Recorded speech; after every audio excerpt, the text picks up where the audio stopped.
forest that exists beneath the ground, growing through the magical input of Halasta's epic power. Willowwood was a gift to an elven druid who herself was in love with a mage of considerable power, whom Halasta considered an important student. In order to prevent Willow from leaving, the elven woman, and therefore the man that loved her from leaving, Halasta built her a great forest so that she would be happy, populated it with bears and wasps and creatures stolen from all over Faerun, completely against their own will. When that wasn't enough, and Willow decided she would leave anyway, and she endeavored to take her partner with her, Halasta turned her partner against her, using whether it was magic or simply diplomacy. However the means, Willow and her lover were soon at each other's throats. Murderous combat ensued, which Willow triumphed over. And that was that. She could have left at that point. She could have departed for other realms. But by then she was already the sacred druid of that region. She was already deeply connected spiritually, physically.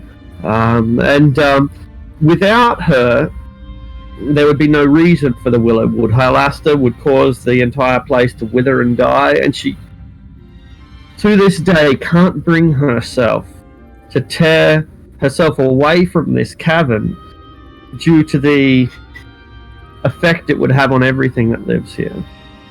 So she remains a prisoner of her own desire. You've negotiated with Willow and established something of a truce, perhaps. Maybe even that might be extending it far too far. In any case, you are free. You are welcome to pass through her realm as long as you obey some fairly strict commands, such as not starting fires and not harming the ecology. But she has also called upon you to deal with a handful of aberrations. Cloakers, creatures that are all but invisible when they hide among the top ceilings of dungeons and within its nooks and crannies, even within cupboards. And when they are found, they're all but indistinguishable from fine velvet black cloaks. We almost suffocated our wizards, but they survived the battle after suffering grievous wounds during the combat, since every strike that was made against the cloaker broke through or bashed the poor recipient within. But we've conquered them, and now we stand in a cavern that was once wailing but has fallen silent. There are fortifications here that would indicate that once upon a time this used to belong to some kind of civilization.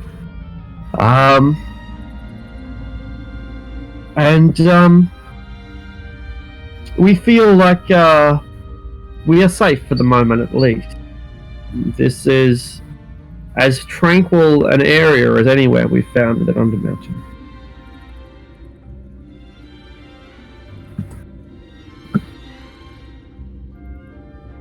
What do you do from here?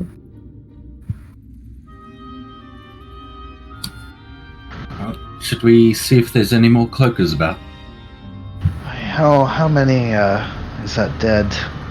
4. Including the one that was out here. I can take a moment to try and sense the presence of any more of them.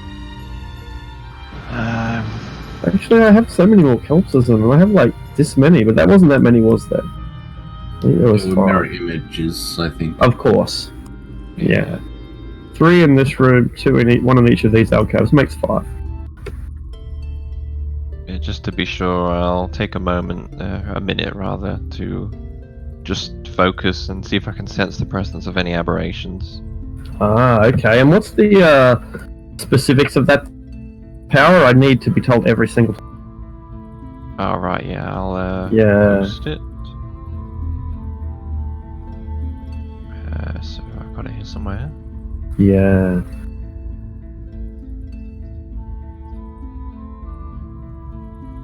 Okay, blah blah blah.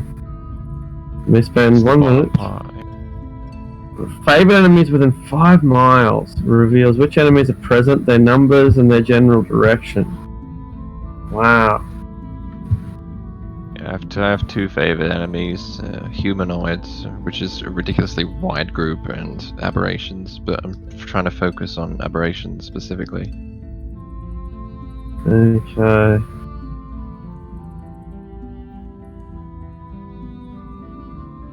Alright.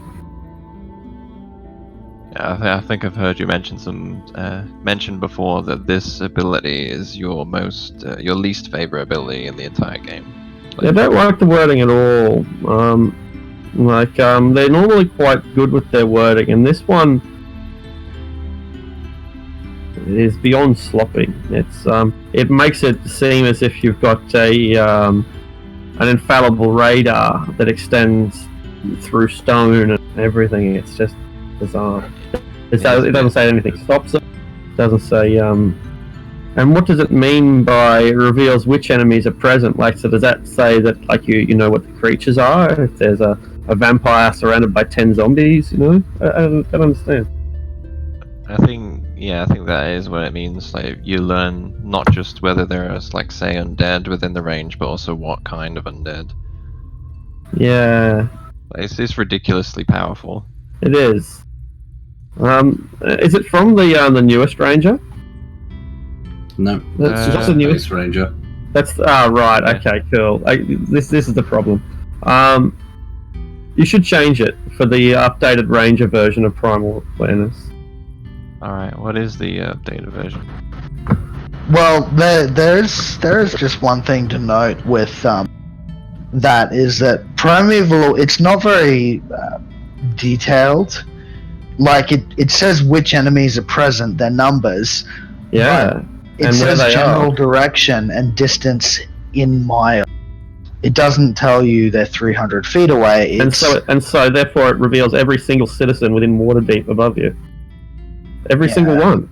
That's what the wording says. Yeah. Take 1d6 psychic damage as you try to process all that information. Precisely. It reminds me of that scene in X-Men, like the old where they put on Cerebro, right, and find all the mutants. It's not a good ability for in dungeons and city. It's when you want to track something over long distances. Yeah, exactly. And the idea of the thing is great. So anyway, let's find the updated version. It should be easy enough to find. I'm looking for it. Ranger. What's it called? Yeah, Revised Ranger. Revised Ranger. That's it.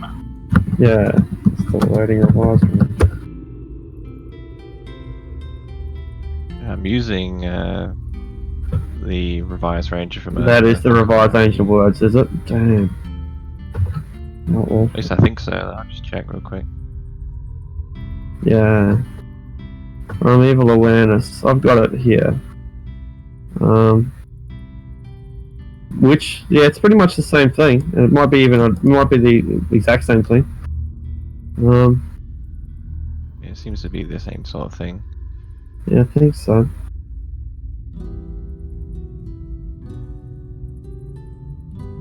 So that's whether. Okay, the wording is a little bit different, and it is better. All right, so I'll paste this in Discord. See if you can copy it and update it. Now, okay, so key it says this feature reveals which of your favorite enemies are present, their numbers. And so which of your favorite enemies are, for example, aberrations or undead. So it will tell you that there are favorite enemies, there are undead, but it doesn't say whether they are vampires or zombies. So that is at least one nerf. Yeah. It definitely needed a nerf. Like, I can see how strong it is. Yeah.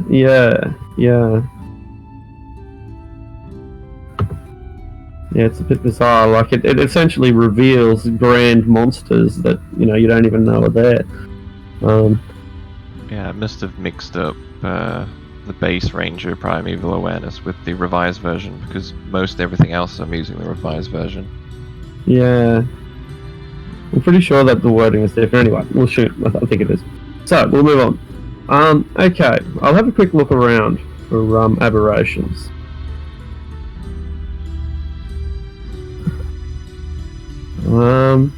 Ooh, I don't think that. No, I don't think they count. I'll just check that. Do you want us to like take a break while you spend the next 2 hours checking the levels, 3 levels up and 3 levels down for aberration? Yeah, you know what? Yeah, that's like a good point. I will. I think it's. Do you think it says like within 5 miles? Do you think it's possible to limit the range, like only sense within a mile, and like not use its full range? Yeah. But even then, you're still going to see everything within Undermountain, right? The whole point is to see what's on this level, right? Yeah, So I was- keep to this level. I was Yeah. being slightly sarcastic there, but for a serious answer, I would simply suggest that there's too much input. You can't really tell what's what so far away because there's so much in a close distance. I would simply stick to this level. Yeah. Yep. Like, we'll make that official ruling here and now, and it won't have to be challenged from then on. Yeah. Primeval awareness works on the level of Undermountain that you're in, more or less the way it's written. Yeah, you need to make special rules for certain things in Undermountain, otherwise it's just going to be ridiculous. Yeah, there must be lots of phase rest, which is just blocking your vision, because that's what happens every time. No, Well, but seriously. Alistair doesn't like primeval awareness. That's right. That's what it comes out. We've never intended to take a level in Ranger anyway, so he's nerfed Rangers in Undermountain. But seriously, I don't think so. No, I don't think that there are. Actually, there might be one. There might be one now that I think of it. This will take just a moment. Yeah, sorry for accidentally grinding the game to a halt. Yeah, it's we shouldn't go through this too many times anymore. We've established now it happens on one level and one level alone. We can move on. Okay. There are no aberrations within this level. Not now that you've killed them. Humanoids? Do you get humanoids as well with the same detection? I believe so. I'll check. It says any of your favorite enemies. Yeah. It says if there are multiple groups of your favorite enemies within range, you learn this information for each group. Excellent. Okay, so there are 3 groups of humanoids, not including ourselves, within this level. The first group of humanoids consists of a single humanoid. They are dwelling not very far to the south, around about where you expect to find. Further south, there is a rather large settlement of humanoids. I would estimate them to be 40 to 50. So yeah, there's a whole bunch of humanoids down in that direction. There are also 3 humanoids, kind of halfway in between, on the very edge of the forest, in a part of the forest that you didn't explore.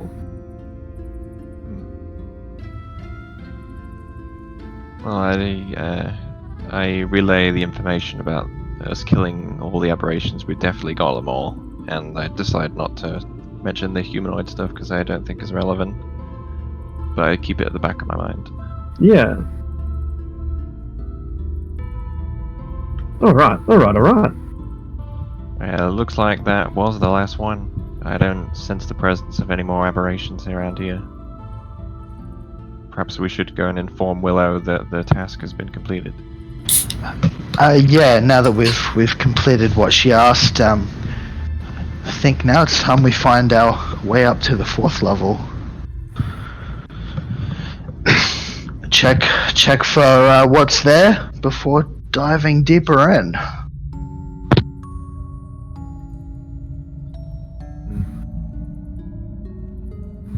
Did the lady say which way to get up? I forget. I believe she mentioned that there was a portal. There was a portal that we came through, and I believe that she mentioned there was also a portal within her tower. Yeah, but she She said that goes to the second or third level. It's one of the ones we've already been on before. And she also said not to use it.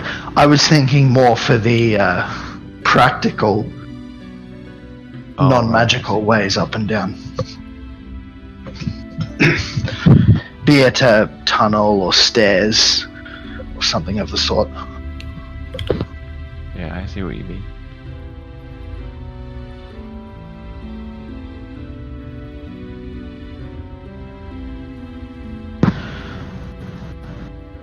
I like how Aldrich still has his skeleton retinue. Yeah. The skeleton retinue seem very happy. They're always smiling. It's even creepier than having happy faces. Than angry faces. Yay. Alright. Let's head back out. We don't even need to bother Willow. We can just ask one of the trees if they know their ways of going up. Fair enough. Right.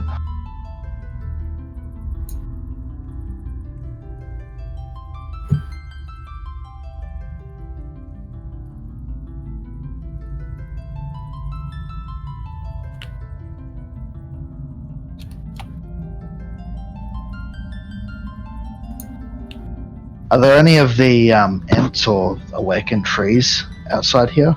There are plenty of giant bats flying around, but you don't notice any trees. There are some giant spiders watching you with fear and anger, but the giant bats are sort of just flapping around, entertaining themselves, screeching at each other. One of them spoke last week, didn't they? So we know they're awakened as well, I think. Did they? I don't recall that. I think one of the bats spoke. One of them did, yeah. Yeah. Oh.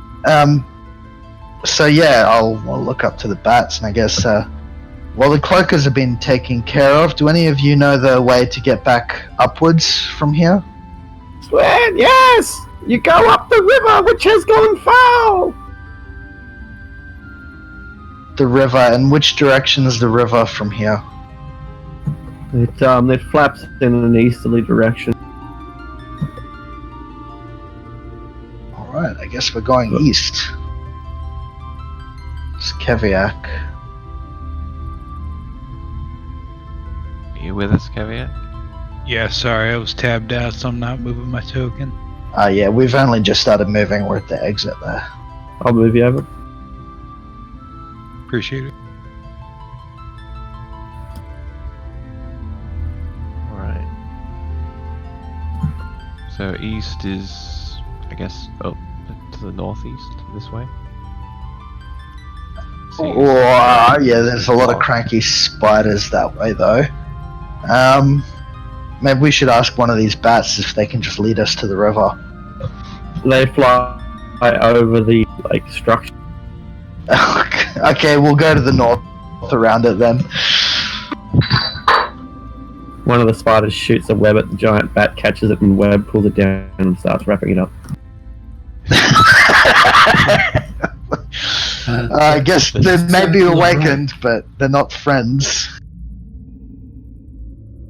It's a cruelty of nature.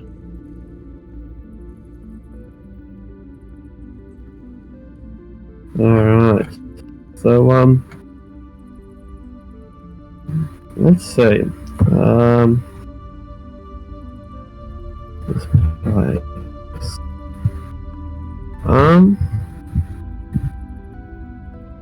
Yeah. There are thin rays of sunlight penetrating through the dense canopy of the forest that you're currently walking through. It's really thick here and almost like a jungle, covered in ancient moss, and hiding within hollows of trees and within logs, and you can see the dull glow of you're not really sure what, but it's quite. There's several glowing locations with this, as if the lights are hiding for now. From the streaming sunlight which is coming down, illuminating the place. It's quite Even though you might have dark vision on, the light is starting to shine through here. Anyway, you have come to a grave. There is a grave in the middle of the cavern, surrounded by a grove of dead, burned trees, and it has a headstone. The headstone reads in the Elven language, and also in the common tongue. Here lies Chrysan, human friend and companion.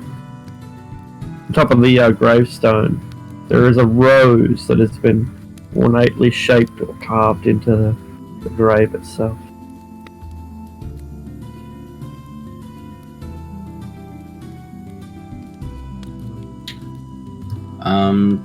I sort of just move off it, give it a bit of a wide berth, make sure I'm not disturbing anything sacred.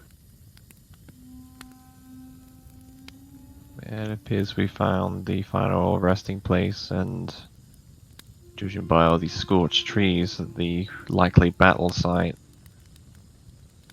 of the conflict that resulted between Willow and her partner.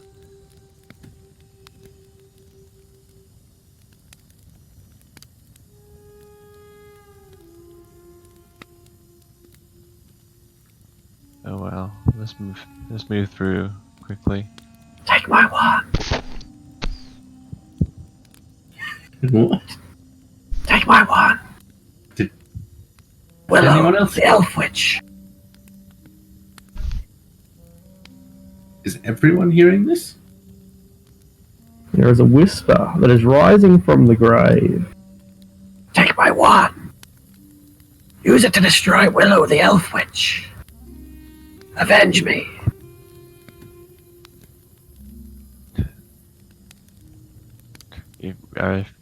Can you hear that, Zevram? Lucius? Or is it just me?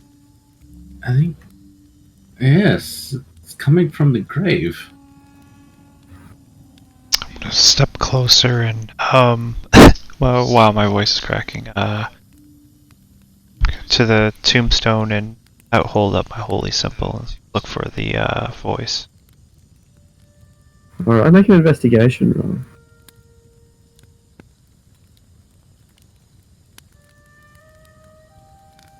I'm gonna drink my greater healing potion, by the way, because I took a bit of damage from the cloakers.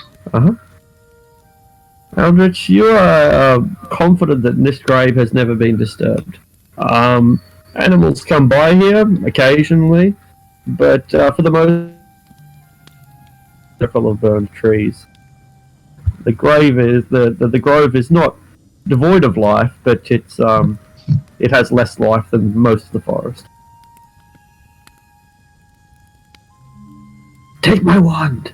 Use it to destroy Willow, the elf witch. Avenge me. I don't know. This seems like a trick. I don't think Willow would like us digging up her dead friends. No, I would assume not. And you know, undead, or dead rather, do have ulterior motives. They can be a little tricksy sometimes, I suppose. Well, hang on here. What kind of wand is it? Take my wand. Oh, it's broken record. It's stuck on repeat. Use it to destroy no. Willow, the elf witch. Let's keep moving. Yes, Sure you don't want to dig up Avenge any me. of the graves? Let's some Avenge me. questions.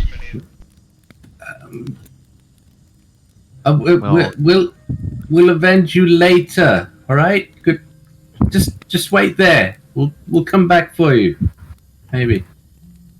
Your skeletons wait for you patiently, Aldrich, while you inspect the grave.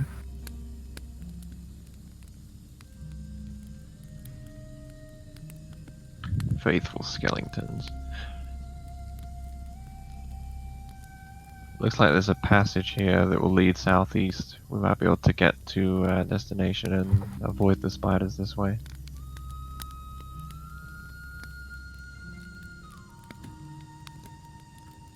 Ah yes, I see the river now. trees growing here are some of the biggest you've seen in this forest. They are huge, old, gnarled boughs. There's a tangled canopy, and there are fish. There are deer here and elk, and they kind of scatter before you. There bats that fly away as the brightening sun begins to illuminate the cavern and cast it in light. And you come to a pebbled beach. The beach is it's a lovely place up until a point if you like the wilderness, because it's obviously very wild here. Very few people come and visit. However, the natural rocks and trees and mosses, ferns, staghorns growing out of the sides of these old oaks and the like. This primitive rainforest ends with a river that has a thin slick of slime on it. The river only sort of sheens a little bit gently. The slime is only quite thin, but it sort of coalesces along the pebbles, along the edge of the beach, and coats the beach in a kind of jelly-like mucus. Only thin, but thicker than on the water's edge itself.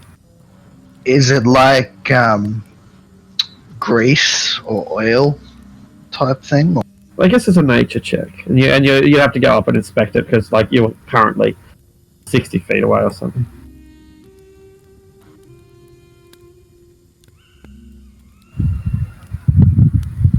Well, let's keep going.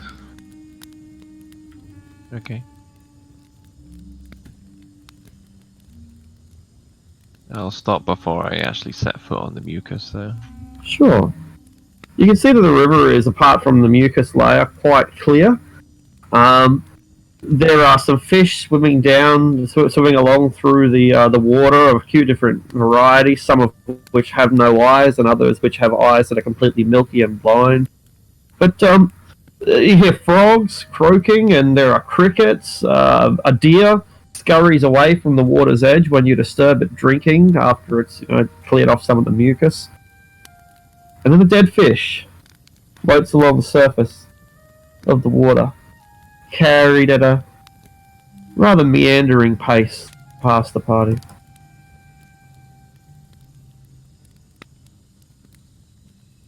That's odd. I would have thought if a fish is dead, it would be because something would want to eat it. And yet here it is, just drifting along. Yeah, it is odd. What languages can you read, Aldrich? I can read these. You can't read this sign. It's written. It's been carved out with a knife, and then someone's used maybe squid ink or something to stain it, but you can't read the. Looks like Dwarven, but you're not sure. I point to the sign to the others. Can anyone else read this language? It's not Dwarven. I can read the same languages as Aldrich, apart from Celestial. But instead of Celestial, I can read Goblin, in case it's written in Goblin. You can read Goblin! This is the first Goblin reading reward that you have ever likely had, and probably the last. This word says Underdark, and it seems to be pointing in one direction or another, but because the sign is broken, you can't tell, like, which way is which. That's useful. I'll inform everybody of the least helpful sign in existence. What it means. Anticipating that something written in Goblin's ever going to be useful. Yeah, true. Alright then, well, let's see about this water. I'm going to have my homunculus fly over to the water and inspect it, because I share my senses with the homunculus, and it knows everything that I know. Alright. What sort of interaction does the homunculus take with the substance? it's gonna like dip its finger in, kind of rub it between two fingers, try and see how thick it is, sniff it, see if it's like oil or grease or anything. Getting right into it. No worries. Make an Arcana check.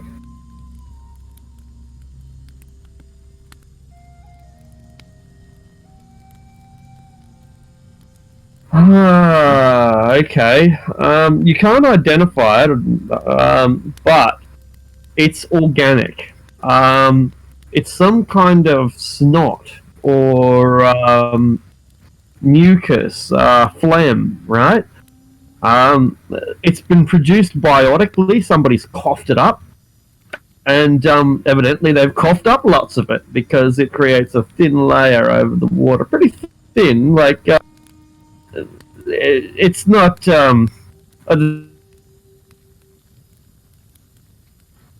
dear, but and it's not killing the fish, but it's collected on the pebbles here, and it would not be a good experience to take off your shoes and start jumping in the puddles of snot. Is it running north or south?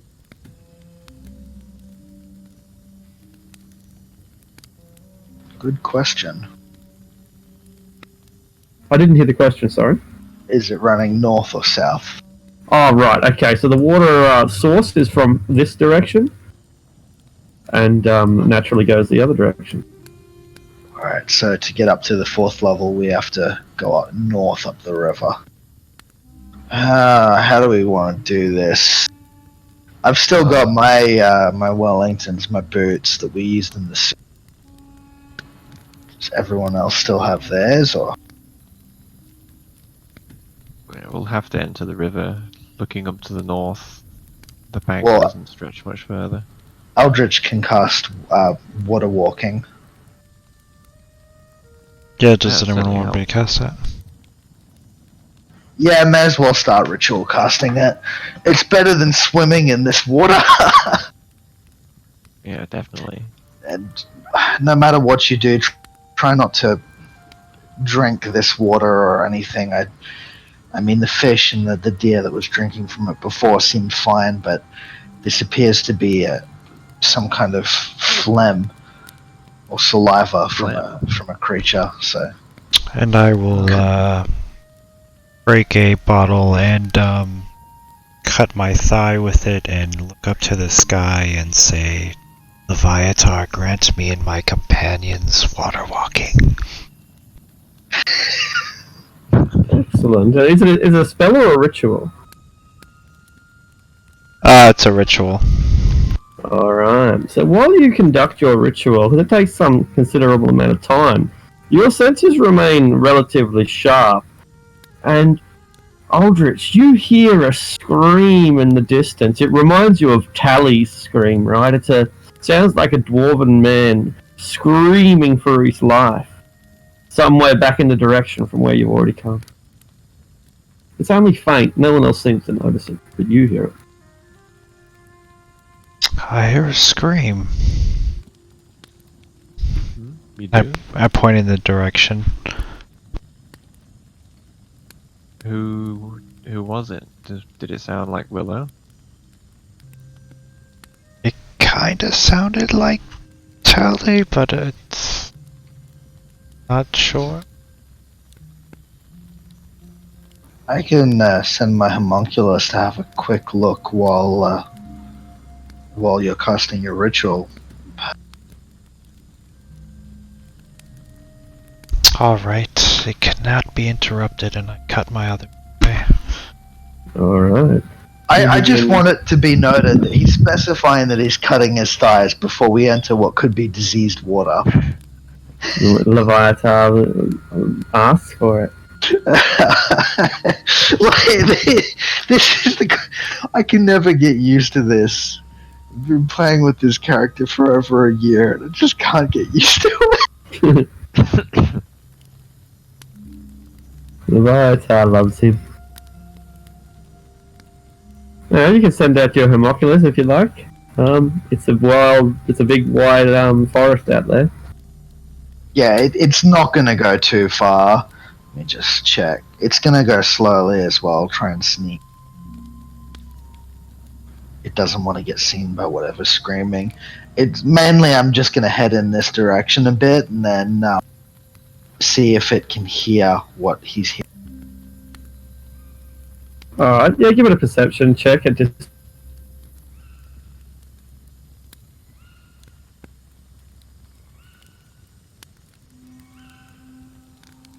Nah.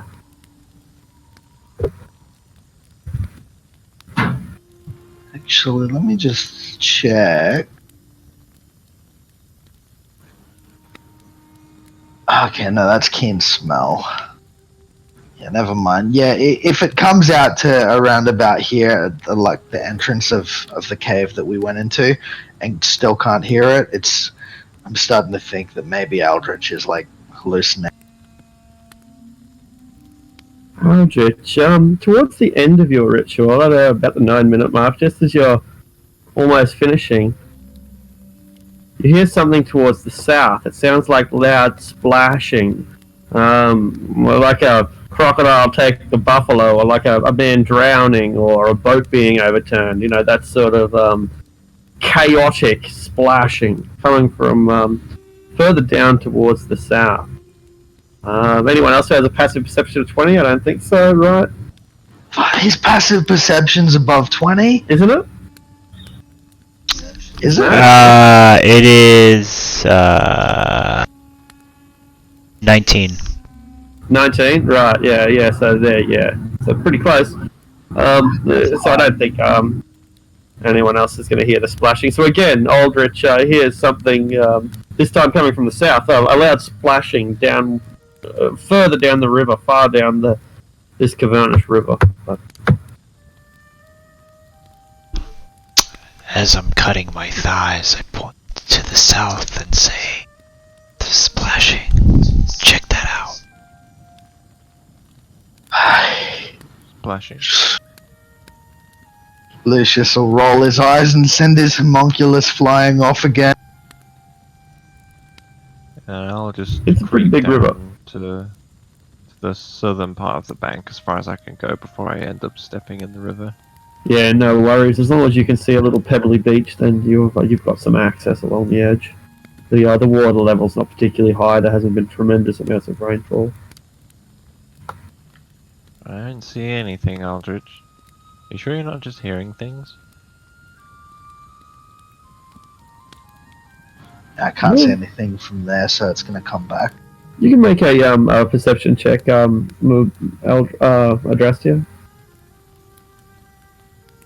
Adrastia can probably see further from the shore than my homunculus can, Yeah. flying over there. Yeah. You what languages can you speak, Adrastia? Goblin and plus the other ones, right? Two guys are speaking in a language that you can't understand, but they sound frantic. Yeah, common, elvish, undercommon, and goblin. Yeah, it's none of those. I can, wait, I don't think Aldrich is hearing things. I can hear the sound of two people talking rather frantically, but whatever they're saying is in a language I don't understand. Can you repeat one or two words so we can try figure out what language it is? Alright, I'll try and overhear some specific words and try my best to pronounce it back to Lucius. Does anyone here recognize those words? You can make an insight check with a disadvantage. I'm specifically, I almost certainly do not recognize it. I'm just getting Adrastia to repeat the words in case anyone here speaks the language. So anyone who wants to can make an insight check at disadvantage. We play Chinese whispers in the dungeon. Yeah.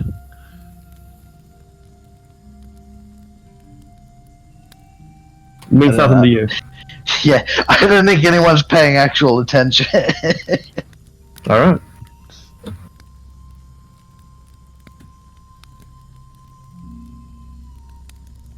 Keviak's made the insight check, but I don't have high hopes that he'll be able to recognize it either. Yeah, he's not exactly a detective. Huh.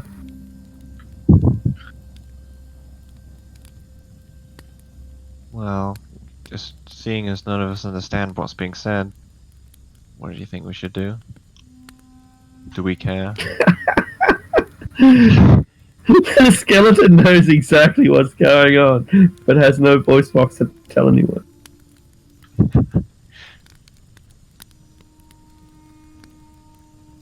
Wow, that skeleton is like knows everything. Was that Jesus. was that Aldrich?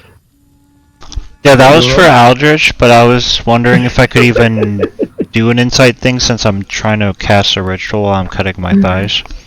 That's a really good question. Yeah, and you don't understand the language, so it matters nothing anyway. All right, the ritual is complete. We can all now walk on water. Alright, I don't know about the others, but I'm gonna put on my boots before walking on this water. Yeah, Keviak's not even. He appreciates the whole walking on water thing, but he's just gonna click his heels and hover a couple inches above it. Actually, I like the way you think. I'm gonna attempt to cast fly using the Bangalore, the instrument. Wisdom. Excellent. Yes, and I do cast fly. Ting, ting, ting. I'm getting the hang of this, Zephyr.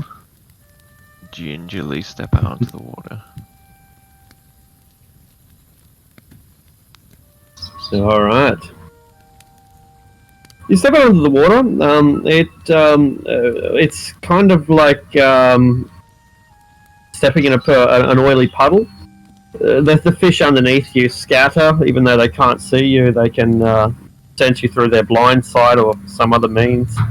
Small little crays and prawns crawl underneath rocks and escape from your vicinity, particularly if you've got any light sources. And you begin to travel along the river the river deep beneath the earth.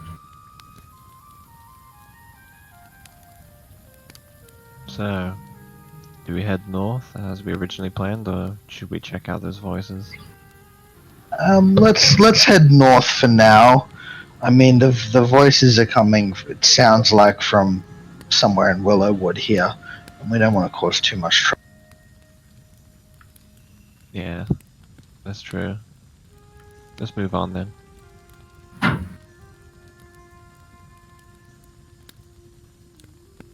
I like the way you think, Keviak, flying above the water. I don't know why I didn't think of that earlier. All right. Because I thought of it. Good reasoning. Good reasoning. At this point, you head upstream, and actually, even if you're being quite cautious, you disappear. This river, this deep underdark river, is broad, quite deep, very cold, and follows an extremely wide natural cavern that must have been carved tens of thousands of years ago, if not at the dawn of time itself. You continue up this long river for a considerable journey. You've travelled up it for half a mile and haven't really seen much in the way of life apart from giant spiders on the roof and fish and crayfish within the water, bats and eels, snakes. So the place is certainly alive, but nothing that troubles you, nothing that proves particularly dangerous. And then you hear the sound of a waterfall up ahead. It's still some considerable distance away, and it echoes through the cavern as it comes. But it's inevitable that if you continue to travel along this route, that you are going to come across a waterfall of relatively large size. And shortly after hearing this, you also make a discovery. You find a skeleton, right? The skeleton is about the size of a very large dog, of a mastiff or something. but it's very roughly shaped like a dragon. Very roughly. Lizard. A lizard, right? Doesn't have wings, so I guess not a dragon. Anyway, it looks like a lizard, except this lizard has 5 different heads, each of them extending from the base of its neck. It's quite dead. It's little more than a skeleton. And so you've got this half-eaten, half-broken reptilian skeleton that looks like the beast had multiple necks and multiple heads. Is that maybe a dead Hydra? The size of a big Odd dog. creature. I guess it's a bit smaller than the Hydras you read about in stories, but either way, that's quite a disturbing creature. I suppose it's a good thing for us that it's dead. Yeah, I'm gonna inspect the skeleton closely and see if I can match the skeletal structure to anything I might have recognized in my time in the Underdark. Anything that might have 5 heads. Yeah, Also, sure. is the water still goopy? At the Getting waterfall? worse. It's continually getting worse. The muck is thicker.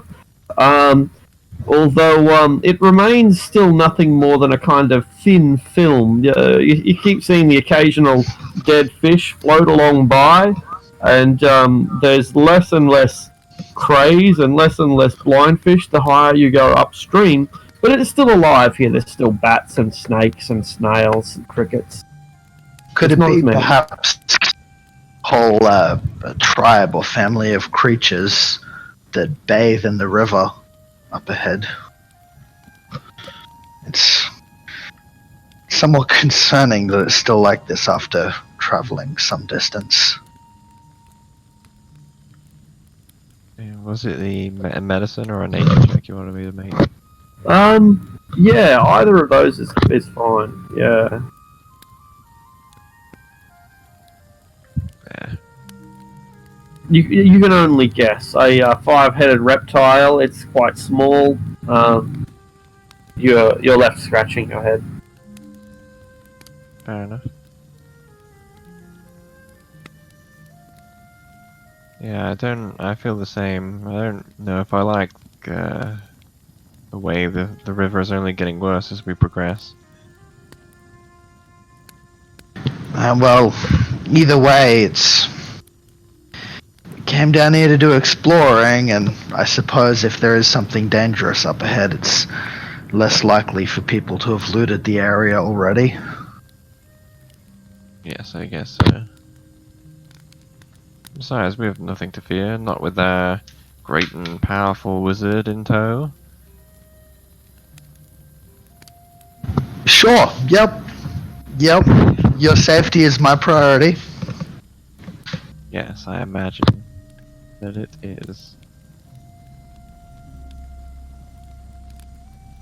Alright. You continue upstream a little bit further. However, you've traveled half a mile. How long does water walking last, and how long does flying last? Water walking Flight lasts is an hour. Alright, they both last an hour. Alright, about a mile. Yeah, the spell hasn't run out yet, but you are consuming it. This is no small journey. You travel along for another maybe 1,000 feet, another quarter mile or so, and you come across another, this time not a skeleton, but a corpse. This is the corpse of a 5-headed reptile, much the same as the last one, maybe a little bit smaller, size of a Dalmatian instead of a Mastiff, just a little bit less muscle mass and not quite as big. This one has flesh though, it's quite dead, and there are crabs and lobsters eating at it, and eyeless rats and snakes that are feeding on the rats. So yeah, so it's quite. It seems like the dead reptile has brought a lot of animals to harvest off it. But there it is, a dog-sized lizard, 5 heads, quite dead. Still got a bit of flesh and scale upon it. It looks kind of Yeah, it looks like it might have been dead for a couple of days. Kind of looks like it was quite skinny. Yeah, when it died, quite didn't have a lot of flesh on it. Can I Muck do a is quite thick here. Can I do a medical Yeah. check to see if there's anything unusual with the dog? Yeah, absolutely. Yeah.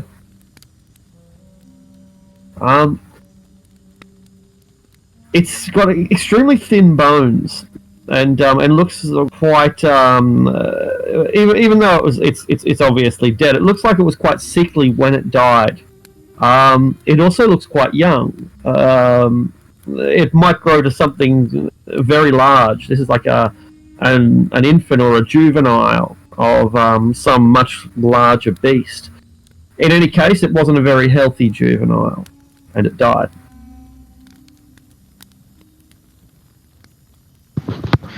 Could it be that there's maybe a large group of these creatures upriver, and that they abandon their sick and weakly, the runts of the litter, so to speak, downriver?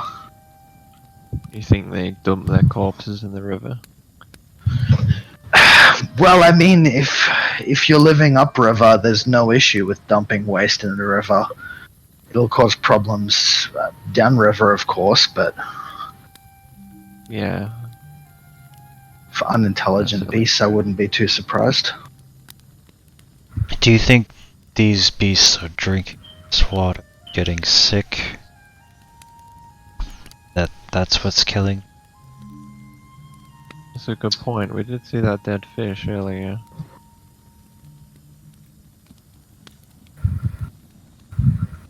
It's possible.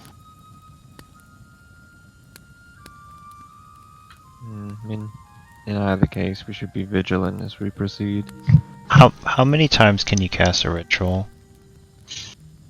As many times as you want. Yeah, it's time.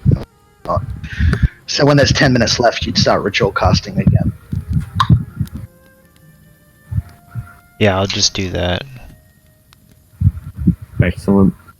You've been drilling it for about half an hour now, and you press on after giving a brief thought to this second dead creature, and then the waterfall doesn't come into view. You can't see it up ahead, but you can feel the spray on your face, and the thunderous roar is unstoppable. So you're in a completely dark cavern, save for what light you bring with you or the dark vision that you have. And here the river turns into a lake of indeterminate size. So you're walking on the edge of this river that broadens into a lake. There's a waterfall somewhere up ahead. We'll say 500 feet, but it could be 1,000 or more. There's a waterfall somewhere up ahead beyond the edge of this lake. And then you find what must be an egg. The egg is about the size of, I was going to say a wombat, might be a bad descriptor. The egg is about 2 feet long and about a foot wide and high, quite stocky and rubbery, maybe gooey like a fish egg. And there is a creature that has popped out of it and died. There are crabs crawling up and eating from it, and ants taking things away, and the like. There's a 5-headed reptile that didn't actually make it out of its egg. Popped out, busted out, and then died from the effort.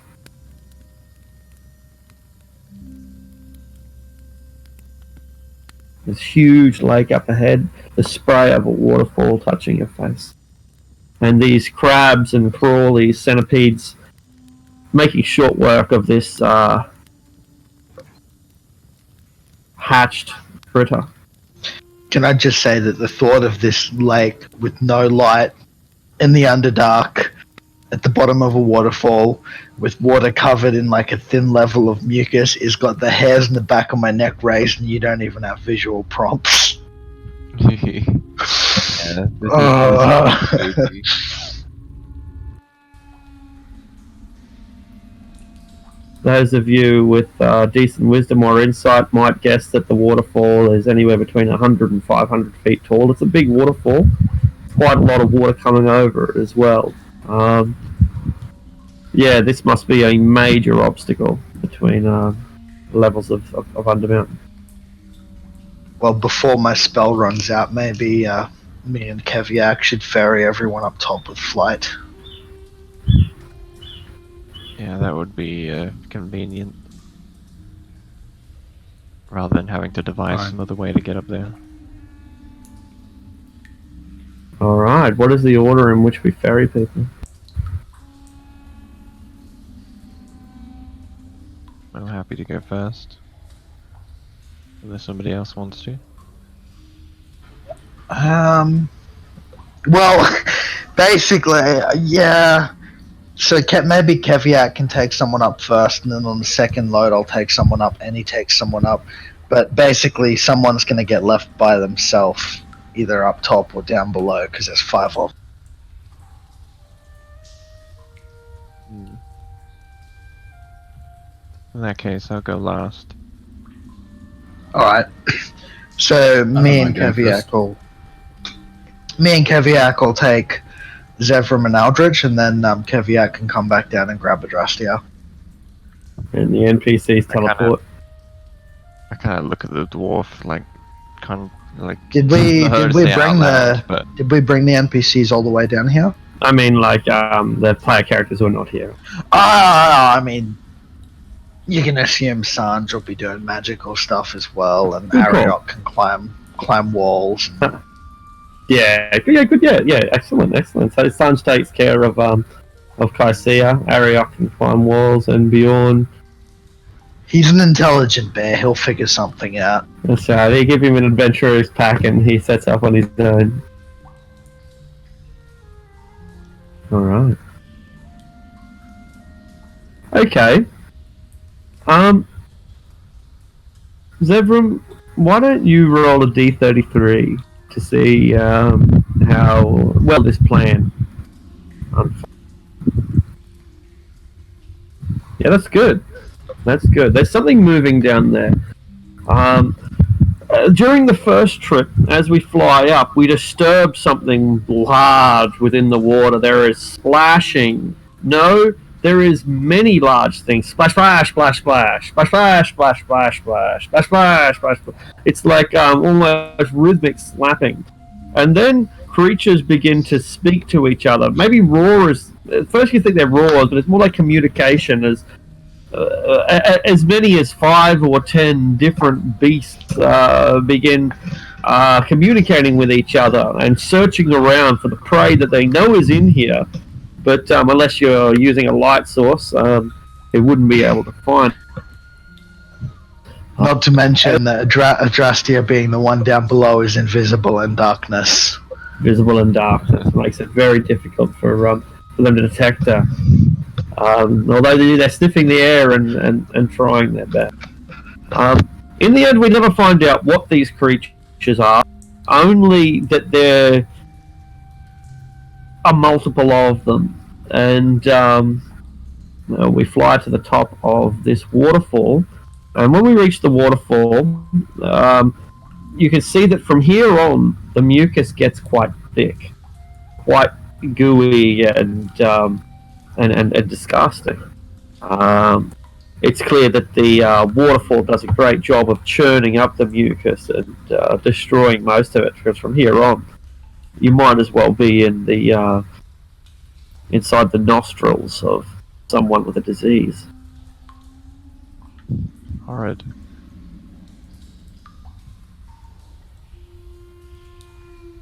Disgusting.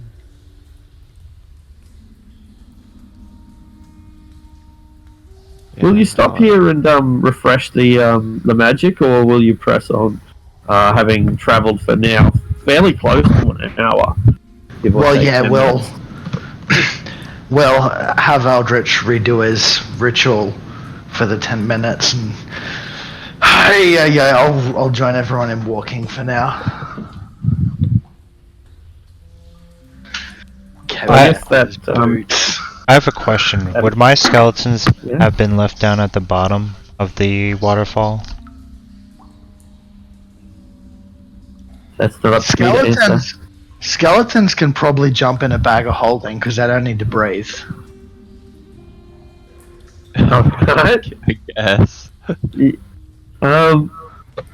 Yeah. Yeah. The dimensions mean like is it bigger than 6 feet tall? The bag of holding.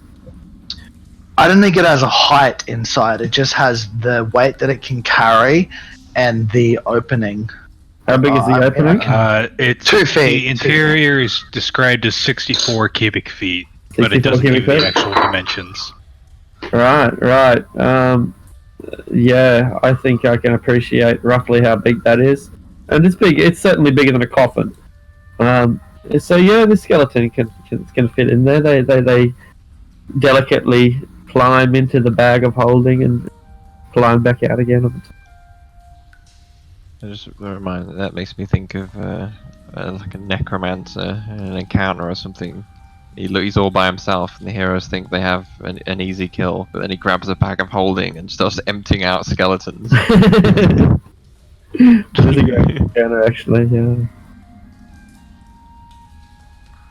Yeah, I actually recently there was a Reddit post about the bag of holding. This one here, and you'll see that one of the images that they link about the bag of holding being much larger than a lot of people think is that by the dimensions described, it's a sack with a 2 foot wide opening. So it's something like that.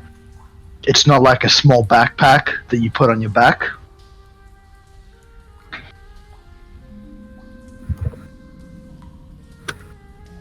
Right. I'll start setting, or I am starting to set this stuff up, so I shouldn't be too long.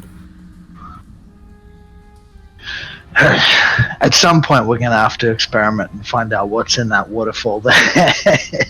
Because I got the hairs in the back of my neck raised because it's so fucking creepy. But it's also like I kind of really want to know.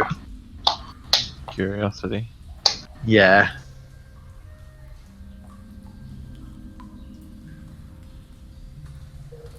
A necromancer with a bag of holding full of skeletons is fun.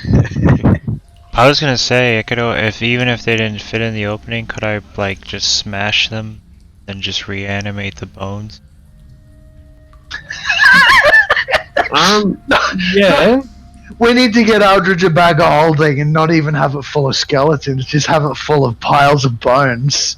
So when he's like, oh yeah, I need more disposable meat for battle, he just tips the bones out of the bag. I just got the biggest EverQuest nostalgia wave because I used to collect bone chips and trade them to necromancers. That was like all that I did. I was vital to the economy of EverQuest. I thank you because I was one of them necromancers purchasing bone chips. You needed me. I'll let you put the homunculus down yourself. Where are the skeletons? Here's our Eldritch skeletons.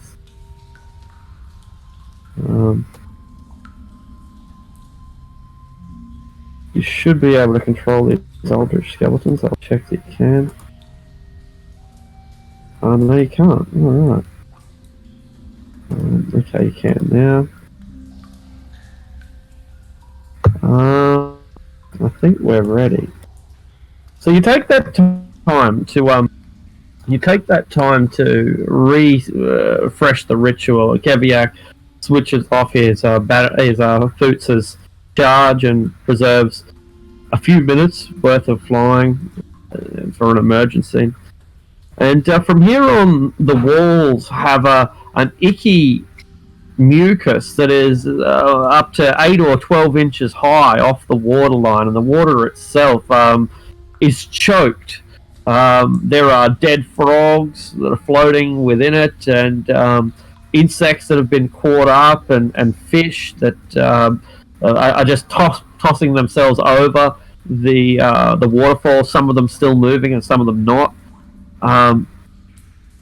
Anywhere from about knee length and down is dead or choking or mutating.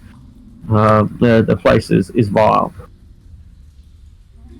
Okay.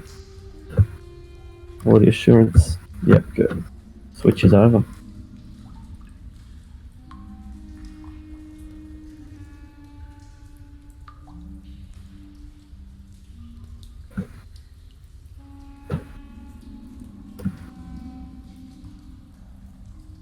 Okay. As we walk across the surface of the water, does every step make the sticky slime stick to our shoes, like long strings that then snap and fall back into the water? That's exactly how it happens. There's also a ripple from the jelly-like substance. And there's this. I Yeah. don't think we've ever been on this map before, but why is my token up here? Oh, is it? I've got vision down with everyone else, but it looks like there's a second token of mine up in the north. Really? We're that fighting might more be- clones of ourselves, aren't we? I'm pinging What? it. You're pinging it. So I'll zoom back out so I can see where the ping. Might have been like. Oh right. Oh okay. My mistake. Was it the token you used for quality assurance? It was. I don't think it was, but I'll explain. I'll explain later. It's a mistake of mine. But I didn't Oh, realize. is this about how you said earlier? You thought Yeah. it went to the wrong level. Maybe, yeah, something like that. Hey, I still can't see where you are though. I'm down here now. Oh, there you are. Oh, the one all the way up there. Yeah. Right, I think I understand what's happening. Yeah, sorry about that. Yeah, if you don't mind, just not revealing what you saw. Yeah, yeah, I'll explain later, and it should make sense. I won't do it for now. All right. So you're in this jelly-like river. The whole place is choking and dead, filled with moss and mold and ichor. It's toxic. It's truly toxic. And every step you take is, as Adrasty explained, a nightmare. And the stench that you've been subjected to is overpowering, overwhelming. And it seems to be getting worse. At first, in fact, at first it was coming from the mucus and the dead fish and the dead frogs themselves. But now that you're coming deeper within this cavern, as you're going ever further into this awful environment, there's an even worse smell up ahead. It is abhorrent, vaguely familiar perhaps, and abhorrent. It almost makes you retch, as if this place couldn't get any more disgusting. I'm gonna take 2 bits of like tiny little rolled up bits of cloth. I'm gonna cast prestidigitation on them to make them smell like roses and shove them up my nose. Not a bad idea. You have an irritating rose stench in your nose. I'll probably do it like 3 or 4 times to adjust the smell so it's something pleasant. Huh.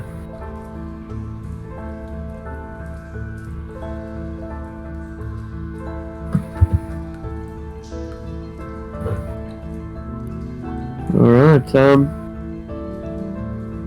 think that dark vision's set correctly. Oh no, it's not, because the dimensions have been set wrong. That should be better. Yeah, I think I have a 150-foot dark vision, which is Good. pretty insane. It is. Because I think it's because I get 120 from being a drow, and then an additional 30 because of Gloomstalker. Yeah, that's right. Without magic items, I don't think the game.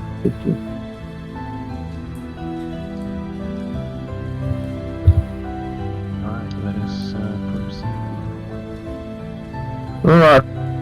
First, before we go any further, do we have any light sources? Are we traveling without dark vision? So yeah, I'll have to make those adjustments. I think they're not set. I think we're all using dark vision. I can see a light source from Lucian. Yeah, that's what I thought. I think Lucius is the light source. Yeah. You can. I've got the dark vision spell, not a light source. Yep. Just the it's always set to the light. Ah, okay, yeah. Because you don't have dark vision. Alright, I think we.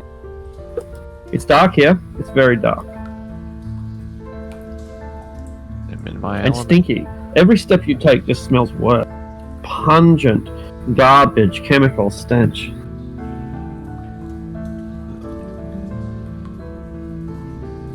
Oh, this can't be natural. I've never smelled anything like this.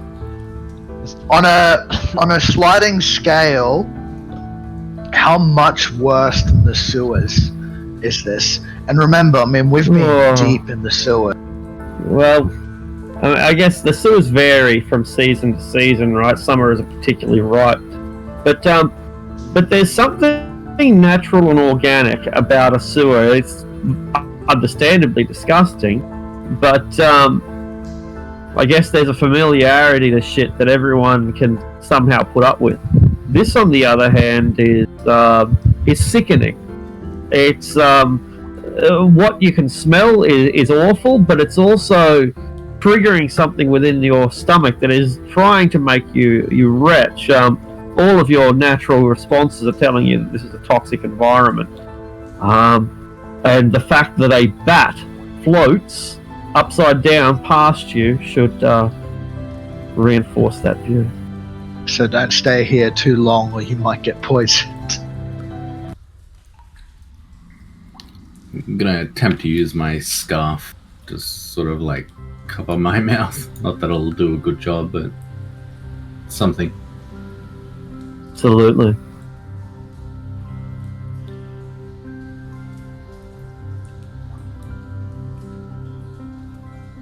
I'm going to just go up to one of the skeleton scalps and sniff its dead hair. It's very difficult to smell it over the overpowering stench, but what part that you do smell is vaguely like vanilla. Correct, perhaps. Hurry this up. Yeah, let's get going. Taking a leaf out of Lucius's book, I'm gonna take out a vial of perfume and douse a rag with the perfume and wrap that around my face. Oh god, that'd be strong. Oh, have you ever had like perfume or aftershave or something directly up your nose? It's so fucking strong. But would it be preferable to this? I mean, Stop. Movement from the western.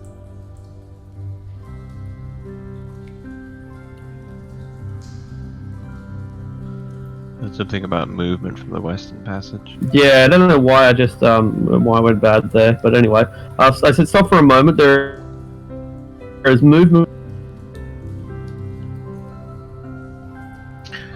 Movement from there. Who would have seen that? Aldrich or Zavram? Because they just went past it. Man, It's sound.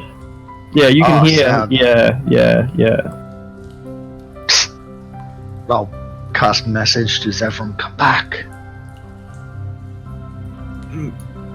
I'd reluctantly come back. A reptile emerges its head from around the corner. It's a humanoid reptile. It's carrying a spear, and when it sees you, it just looks at you unblinkingly, and stands its ground. It's unarmed. It's not wearing any equipment. There's no signs that it's civilized at all, other than it's standing bipedal. But then it's joined shoulder to shoulder by one that appears to be people, and I think you can see a third one behind it. That stink They stink worse. Stink worse than the river, and a noxious stench that makes things ever worse.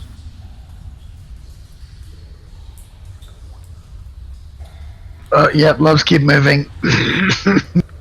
Begin. Okay. I don't see. They're moving. They're moving closer to us. They stink worse than the river. Let's just keep going. Yeah. Okay. Let's go.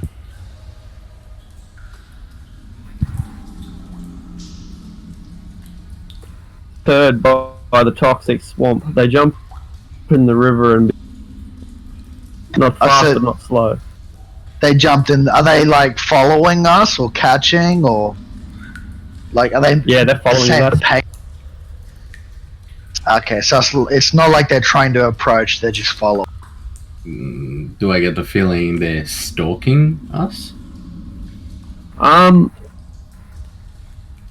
Stalking is a strong word because more like just. Okay.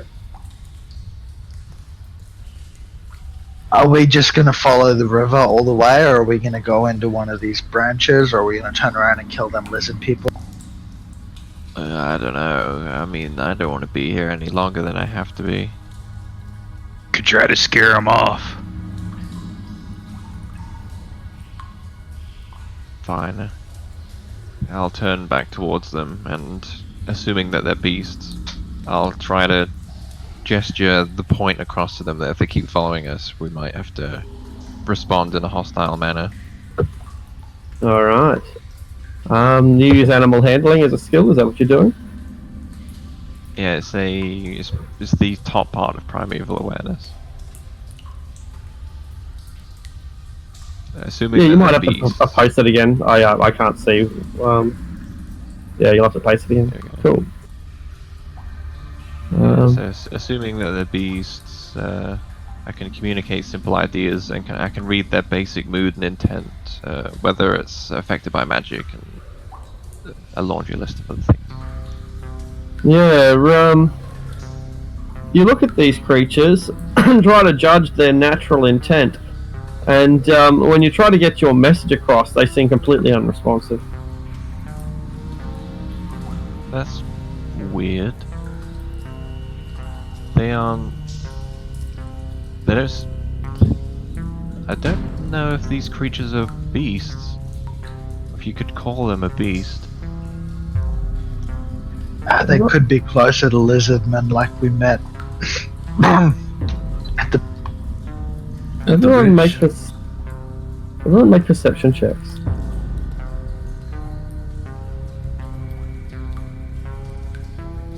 That's persuasion. Never mind.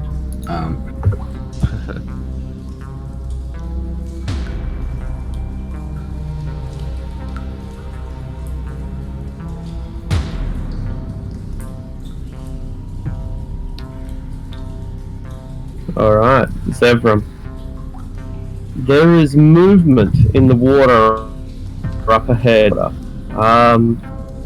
You can, at the limit of your dark vision, you can see ripples coming from multiple directions within the water, as if there are multiple disturbances beneath this slot green-brown morass.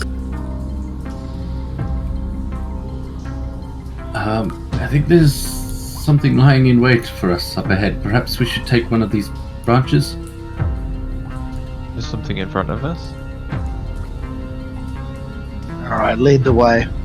As you begin to set off, yep. Quick question.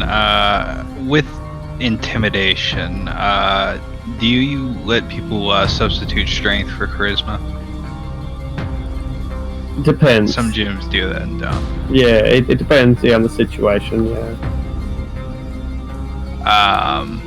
Keviak's gonna stare down the lizard men tailing us and try to use his barbarian and intimidating presence thing. Yeah, alright. So basically, it's Wisdom save 8 plus proficiency plus Charisma or Strength, whichever you let me use. Alright. You can use either of those in this case, yeah. Alright, so each of those makes a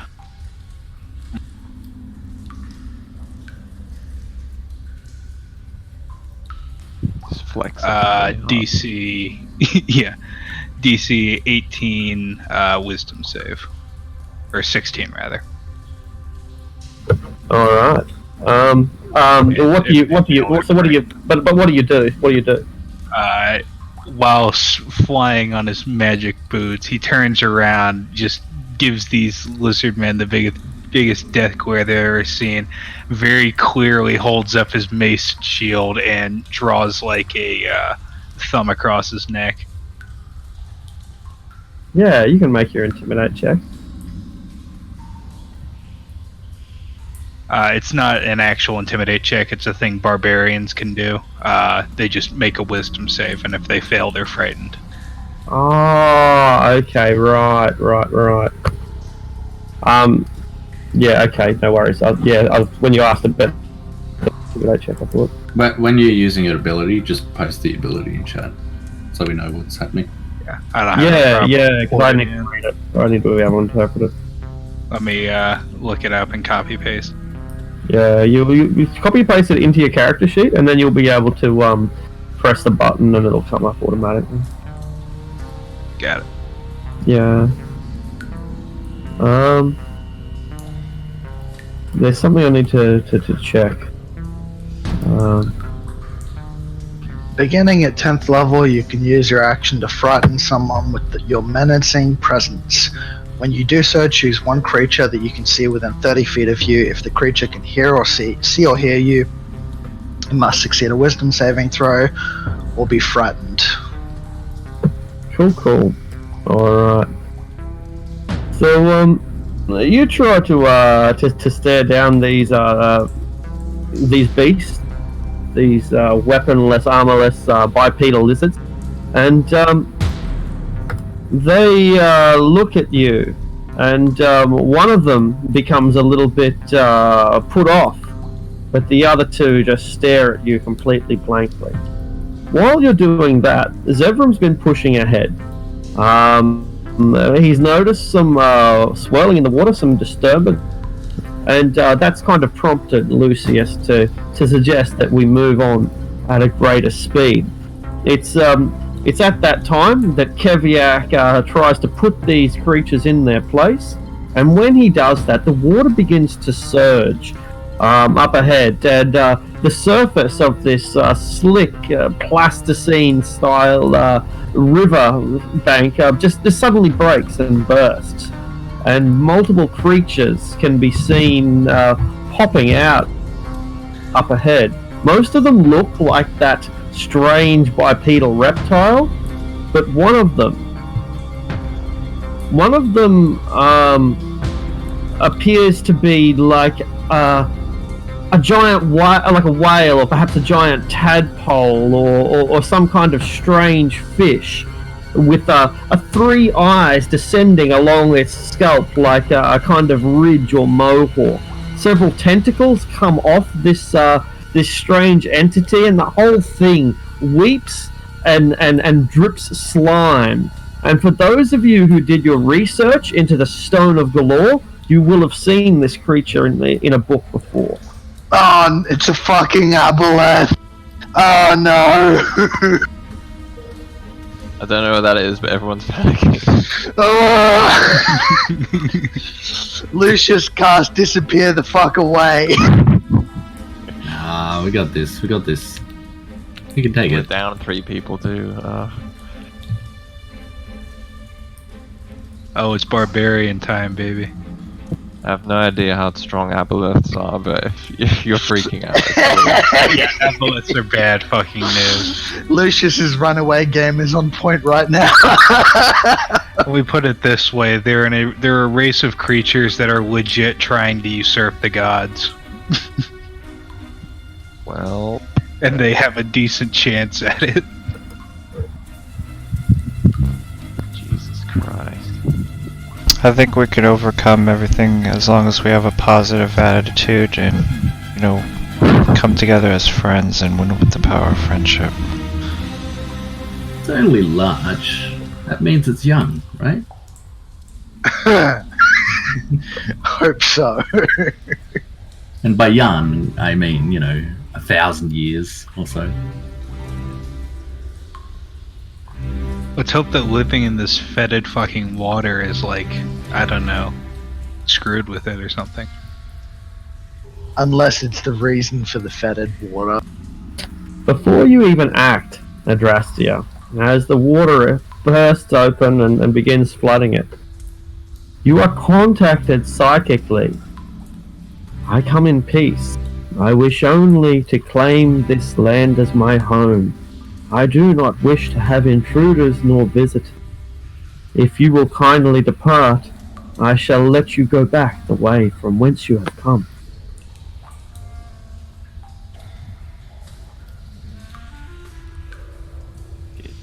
I guess I'll speak out loud. 5, 4, 3. You have very limited time. We can't go back the way we came. We have to push on forward. And if you're not going to let us, then we're going to find our way through. And then Alright. I'll act in a hostile manner. Beautiful. What do you strike? What action do you take? Yeah. I'm gonna move just here and then shoot at the creature All right. that has drawn everyone's attention. Everyone seems to be distraught and horrified by the arrival of this nightmarish monstrosity. See how well I can stand up to my friend on first.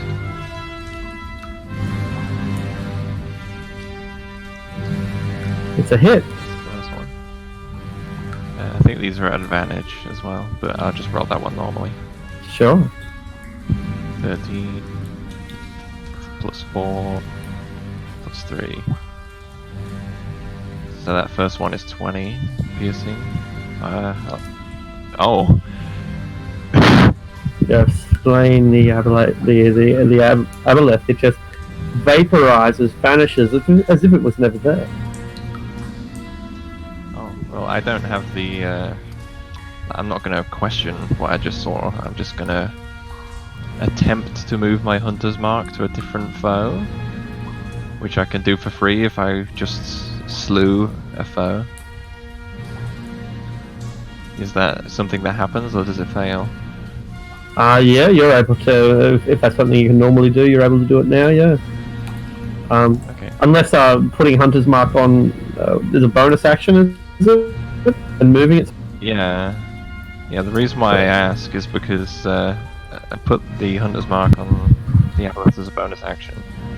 But, You're going to only do it on slay your subsequent turns, right? So if you've killed something with Hunter's Mark on it, you can only put it on something else on the next turn. Oh, really? You only get one bonus action, right? And so if you use a bonus action to put it on the aboleth, then... But even so, like, even if you... Oh, yeah. Even if you put it on there already, and you kill something, and you still have your bonus action, you can only do it on your next turn. Really? Right. Yeah, because it says Right, subsequent turns, not whenever you have a bonus action. Well interpreted. So, so Hunter's action can't be moved from a target that it just killed. I'll try to remember that. Yeah, I thought it worked that way, but I guess not. I'm looking at the wording, and you're right, Severum, yeah. Okay, then disregard that. So yeah, I don't have, I'm not going to question what I just saw, whether it really took one shot to kill or not. It seems to be gone now, so I'm going to change targets to, I guess, you at the front there.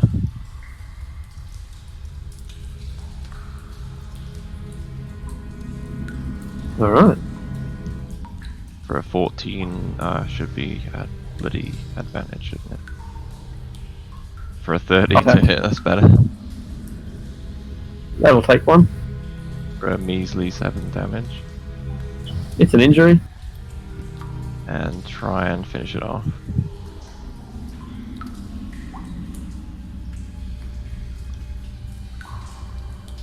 And the second one will finish it off. You kill the aboleth in a single strike. You put 2 crossbow bolts into one of the lizard-like minions, and Lucius, you're left wondering what you just saw. When we did all the research into the stone and everything, and then into aboleth, when we found out that the stone was an aboleth, did we find anything about them being illusionists or anything, like proficient with illusion magic? Or You can use your reaction to recall some sort of historical fact if you want. Beautiful. Yeah, that's a pretty good roll. Alright, let's have a look at them. Aboleth. Yeah. First of all, aboleths are known to secrete a mucus that pollutes the local area for, a long way around. The entire swamps or lakes or underdark waterways get polluted. They remember everything. There's nothing that they don't know. They have flawless memories passed back from the dawn of time, which is something that we as humans just can't really comprehend. They are known to hate the gods. But as for their illusionary powers, it's not known to be one of their signature powers. Rather, they're more about telepathy and enslavement. Okay. I'm thinking to myself, maybe we're fine. Maybe that was an illusion created by these lizard men. Maybe we're not going to. And I shall cast Firebolt at one of the ones over here. I will point out that I spoke out loud to no one in particular, as if there was a voice speaking to me in my head. Make of that what you will. Yeah, but I mean, Lucius is very polite, so he would never say it. But is Adrastia really all there? So yeah, I'm gonna cast Firebolt at one of the guys over here.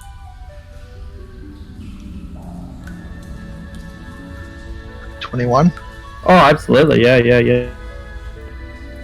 Oh, that's a nice roll. Ooh, my, that 26 damage. That is a taste. Sorry, ping the one again that you were targeting. If it is submerged, you might have resistance there, so. It's not going to matter. Absolutely. And then I'm going to move to the north a bit to get some cover in one of these. Aldrich.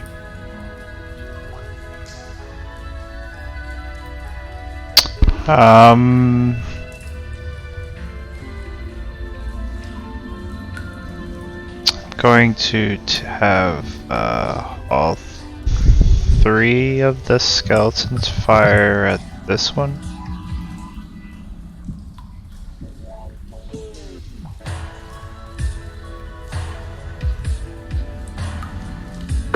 Excellent.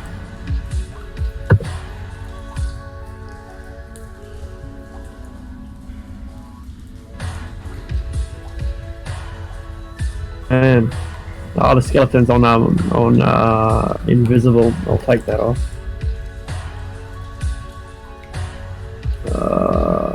Wise Whisper, never whisper. Okay, cool. So you'll have to highlight again. Sorry, which one you were targeting? Beautiful. The bottom one. First one hits. Second one hits. Third one misses. It's injured but not slain. And then Aldrich will pull out his holy symbol and cast Toll the Dead with the same one. Alright. See what he's got. And it would also affect his buddy next to him, because it's Excellent.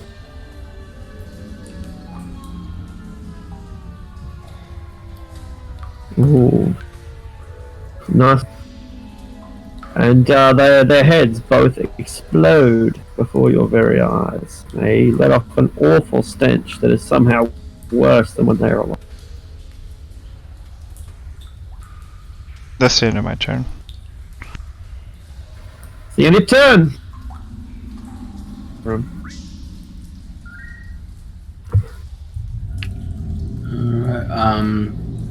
gonna move slightly ahead. Right, I'm gonna see if I can catch some of these guys in a hypnotic pattern.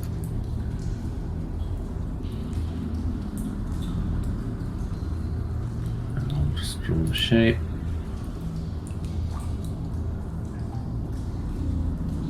What was it? 20 by 20? 30 foot. Okay.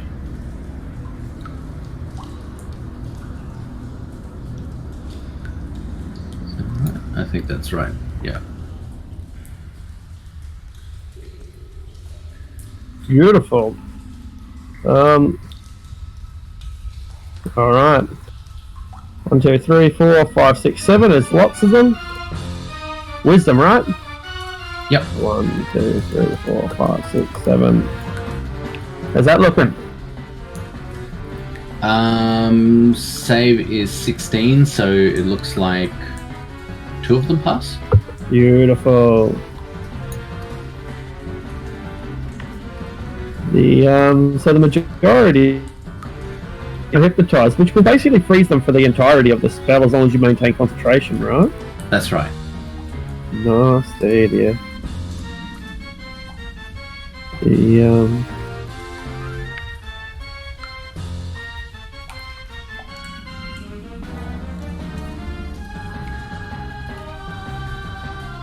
Then I'll just move 20 feet back. That'll be my turn. Okay. Oh, I'll give Kaviak inspiration as well. So What's the die on? I believe it's a D10 now. Yeah, 1D10. Fucking A. Beautiful, beautiful. Finally, the monsters have a chance to attack. One of them is still alive, is terrified of Keviak, and will not come closer, and so he chooses to run away. That should take care of him as he skedaddles, swimming down through the beat and up into the mucus-lined cave from whence he first emerged. Most of the troglodytes are frozen, but a handful of them surge forward and try to engage their foes.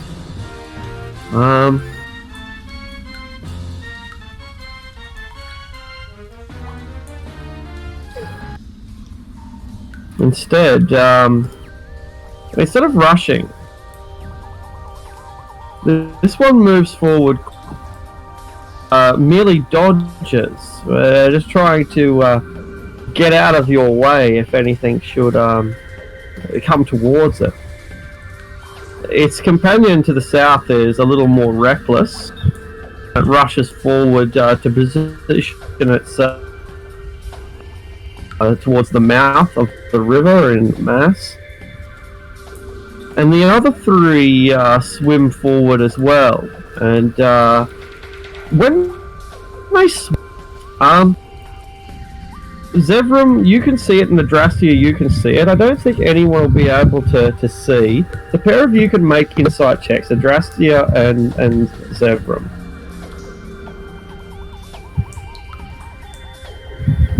Adrastia, you notice that these 3 troglodytes move in synchronized swim. The 3 of them bob in unison and travel through the water, half submerged, as if they were 3 ducks in flying formation. Huh. Even in the chaos of this little skirmish, I noticed that fact. I raise an eyebrow in confusion. Alright. That puts us on to Keviak. Keviak's going to rage with his bonus action, I believe it is. And then flying over the heads of his allies. Move here and nail. Whoops. Apologies. Laptop's being laggy. Me too. Who the hell? Hit that troglodyte with a javelin. Maybe the map doesn't like this. Maybe the computers don't like this map. There's too many types. The nearest one he's gonna throw a javelin at. Excellent, What excellent. the fuck? There's a lot of javelins. First one, anyway. First one's a crit, so that's all that matters. Keviak Beautiful. reaches into his bag of holding and just pulls out like a fucking scattergun. Shuriken javelins. I just think of that Rick and Morty episode where they're in the simulation. It's like, my man. My man. Keviak throws one javelin, but and then his arm just glitches for a second, and 5 more javelins appear after it. Anyway, so that's 18 damage. Alright, 18 damage kills it outright, and I'll register that. And then he's gonna throw a second javelin at the one across from him to the west. Alright. Ooh, but not as much success. Okay. No, not gonna do it, unfortunately. Not gonna do it, unfortunately. Adrastia. More? I'm gonna move right here. Alright. Yeah, he is fine. And shoot this guy that Keviak just missed. Alright.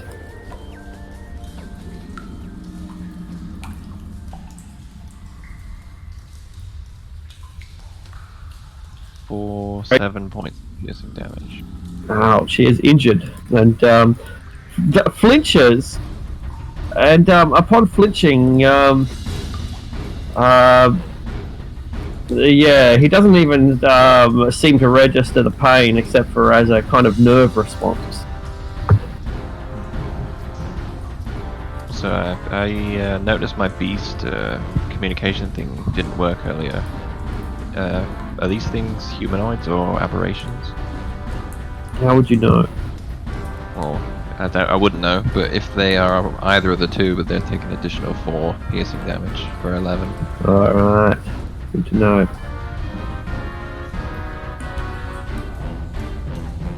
So assuming he's still up, I'll fire a second one Alright, at the same target beautiful. for It's 18. done. Or It is taken off its feet. Just slams it straight, and it falls to the ground, and the others just walk forward, unperturbed by the death of their kin.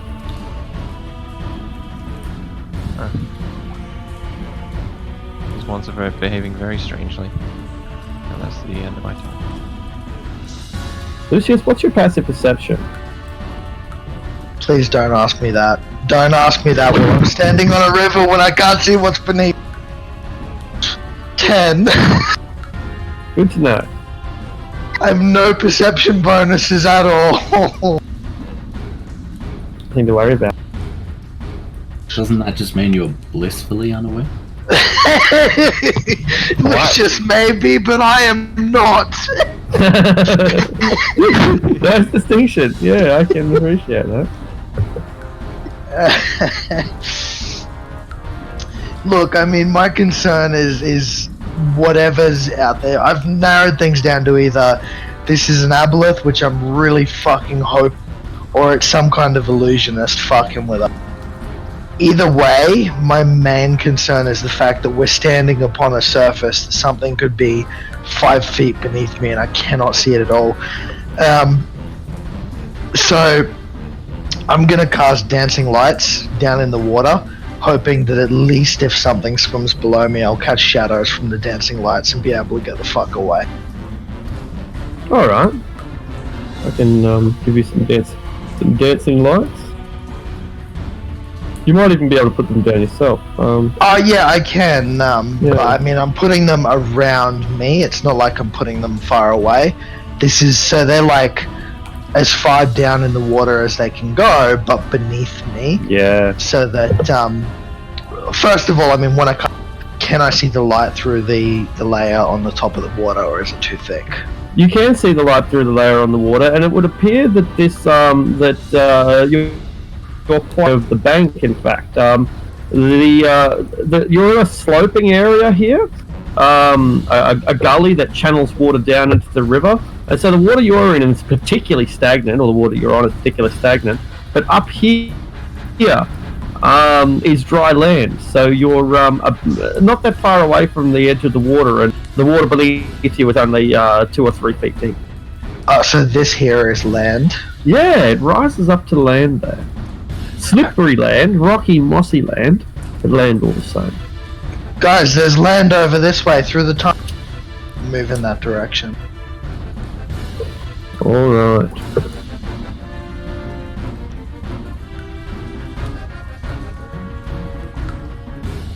Oh,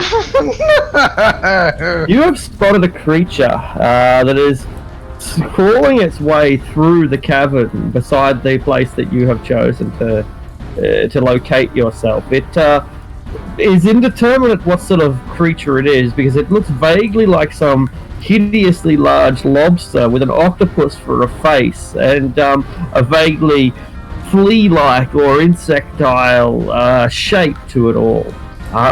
It is a hideous monstrosity. I know what that is just from the description. Yeah. you hear Lucius. Oh, guys, there's land this way. The sound of running on water, and then a couple seconds later, fuck!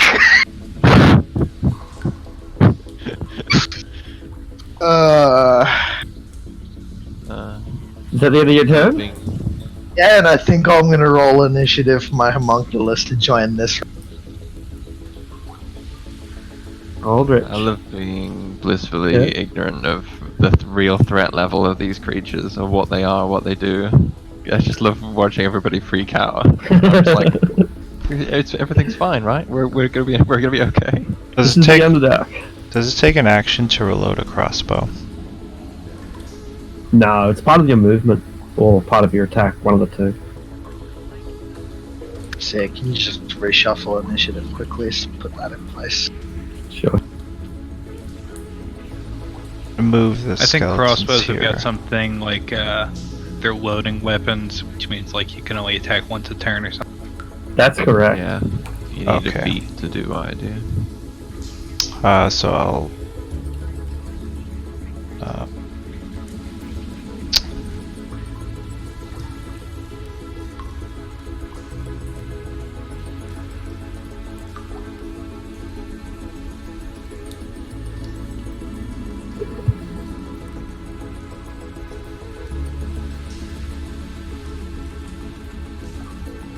and I'll shoot this one. Fuck Excellent. me! Your undead are on point. Normally, whenever I see anyone raise undead, they always roll really low and always miss. You're Aldrich undead. Like his undead love him. The first shot will almost kill it outright. The second shot will just vaporize it. And so the third one, yeah, he is pretty heavily wounded. Like, yeah, poor guy reduced to -10 or something. It was a good shot. No, -10, -20, -20. Yeah, And the guy behind him's alive? still alive but heavily wounded. You shoot your crossbow straight through him, leaving a hole open. He doesn't even look down to see it. Cast Toll the Dead on him. I'm All gonna right. move up a little bit.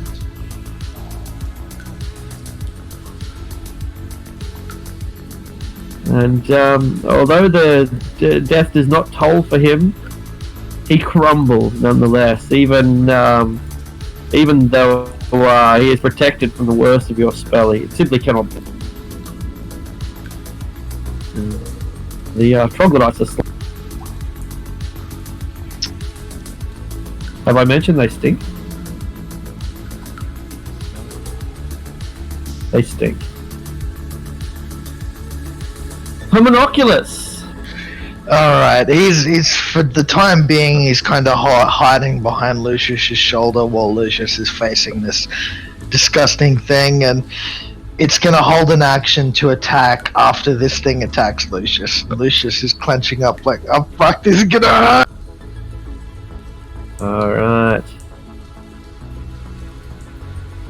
It's the end of your turn. And because it's the end of your turn, it doesn't really matter actually.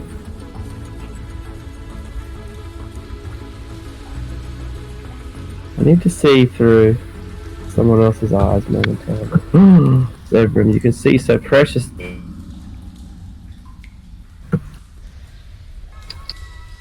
Frightening. Very frightening. Okay.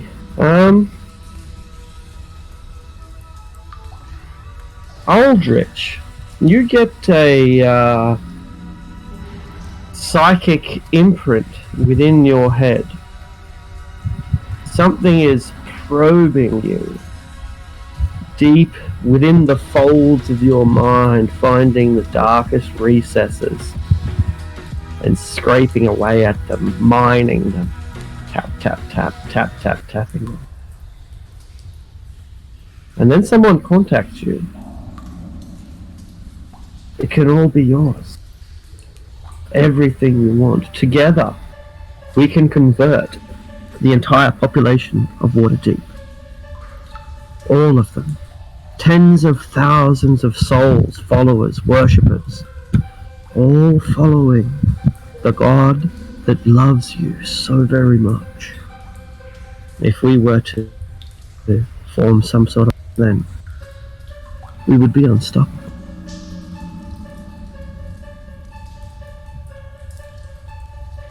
I'm gonna scream, get out of my head, and stab my own shoulder.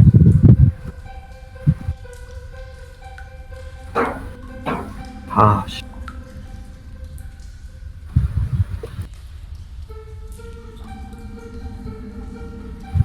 Alright.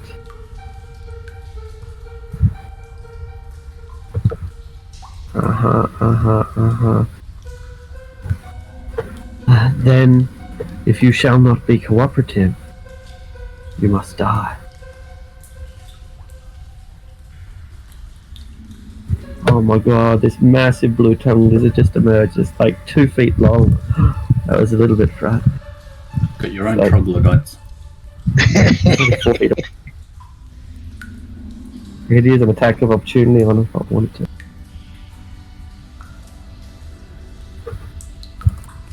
Aldrich, I hope you're feeling confident about your divine intervention roll later on this. We might need it. The fear in everybody's voice. No, troglodyte. Troglodyte's turn. Troglodyte army. The 5 troglodytes who consist the troglodyte army look at Zevram with a kind of blue steel gaze. Their jaw slightly dropped. One eyebrow slightly raised. Not that they have eyebrows because they're lizards, but they have eye ridges. Yeah, troglodytes are proving less than effective at their job of guarding. Zevram, you're all alone, and the encounter is over. We're saved, and everyone is safe. Yeah, right.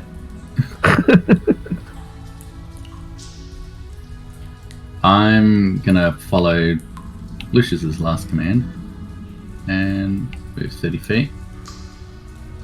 And I guess, do I see him looking at something? Yes. He's like got his face scrunched up and it looks like he's clenching really hard right now, like, oh fuck! Alright. Well, I'm just gonna take the dodge action because I can't move 5 feet without dashing. Alright. You don't have to, because it comes to you. Oh, lovely. How nice of it. Swimming through the muck that counts for water, and the chul emerges from the tunnel like some vestigial fallopian tube giving birth to an unholy horror. The monstrosity strives towards Lucius and lunges. Although you won't know this, they can sense magic, and let me tell you, Lucius, you look delicious. Oh, God. Alright. So, never whisper wrong. And it lunges towards you in a blinding array of snapping pincers. 1 and 2. I will cast shield. Wait, do I have a... Yeah, no, that's the last round that I used. The first one will hit me, and I'll cast shield on the second one. Alright, you are grappled.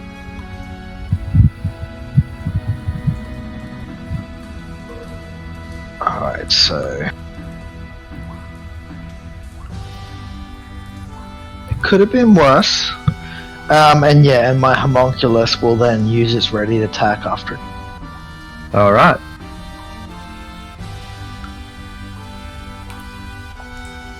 Oh no, little buddy, you're letting me down.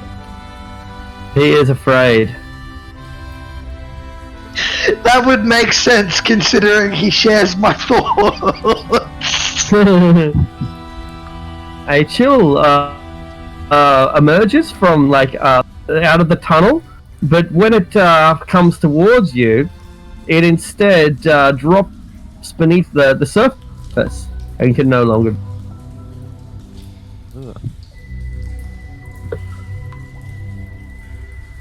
Caviar.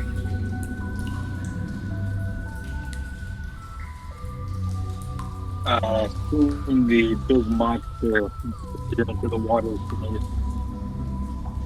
You sound really far away. You might be underneath the water. Have you tried pulling your head out of the water? So I'm on my low quadrant, I'm on my phone. Yeah. Yes, gonna position himself between the 2 hours. That is going to be great up. When this thing pops up. So we're just gonna rub it through. Can anyone understand Dwarven? They can translate for me. Yeah, I can understand. I'm Maybe not getting half any of of that. No.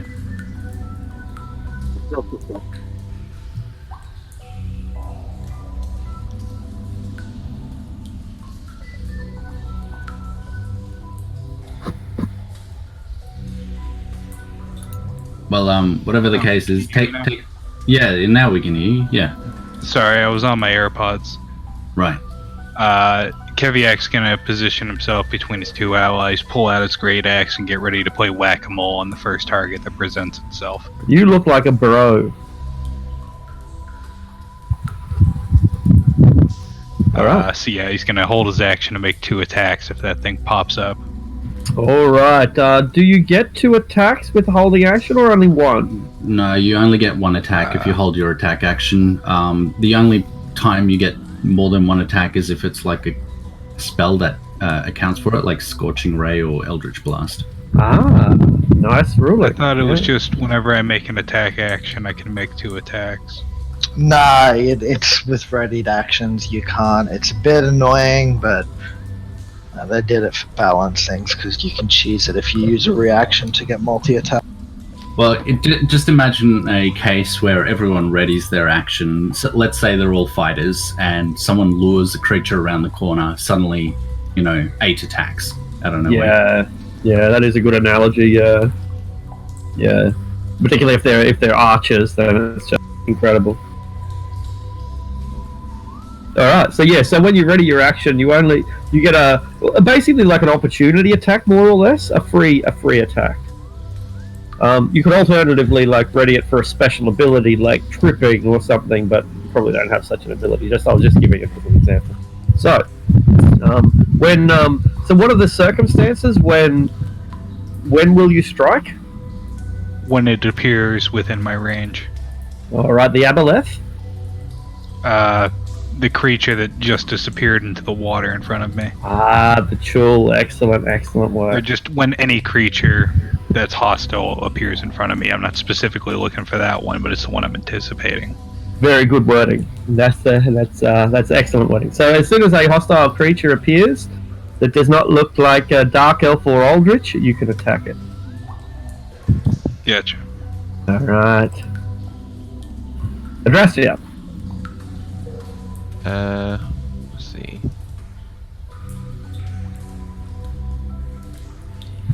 There's a chance I might miss, but I might try and hit that thing that just appeared with a blast of fairy fire. It's gone as we went underneath the water. It sort of rose up and then sunk, and now you can't see it anywhere. Do I have to have a target? Yeah. You don't have to have a target. No. But you just don't know where it is. That's all. Oh yeah, you're right. I Yeah. guess, I'd have to guess, and Yeah. So you can put your it's a cube anyway, so it goes underneath the water. You can put your cube down and see who it affects. that cube. Are you able to draw it with the drawing tool? Oh, never actually used the drawing tool. Cool. You see the square up in the top left-hand corner, objects and tokens? Or no, it's draw shape. It's the little painting tool, a little, I see. yeah, so draw shape, and it'll default to a square, and 20 feet is 4 squares across, 4 squares in. That's 20-foot diameter. So 4x4 square. Yeah, if it's diameter, that's right, yeah. Yeah, I'll hit that area with fairy fire, Beautiful. Alright. targeting below the water. I'm not sure Beautiful. how deep it goes, but just as deep as I can go. Yeah, and the water is so murky and thick that you can only see the fairy fire illuminated for the first couple of inches, and below that it's just invisible, but it might have struck something. At this point, you just don't know. Alright, well, I'll hope that it did. And that's my turn. Lucius. I'm going to Misty Step.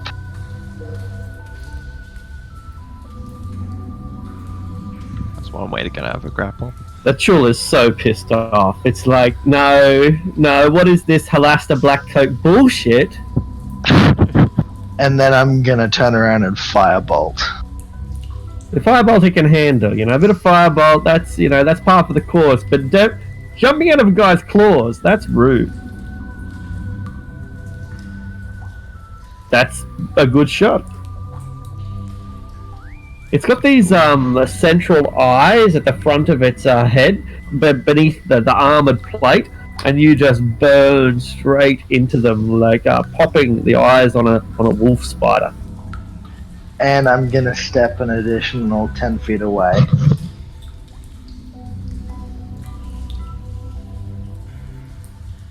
That's nasty. So yes, 34 points of damage. You said these things can see magic, which I don't think you understand how much magic I'm carrying. A number of magic items, not all of which I'm attuned to at the moment. I've got scrolls, and I've got about 4 or 5 potions as well.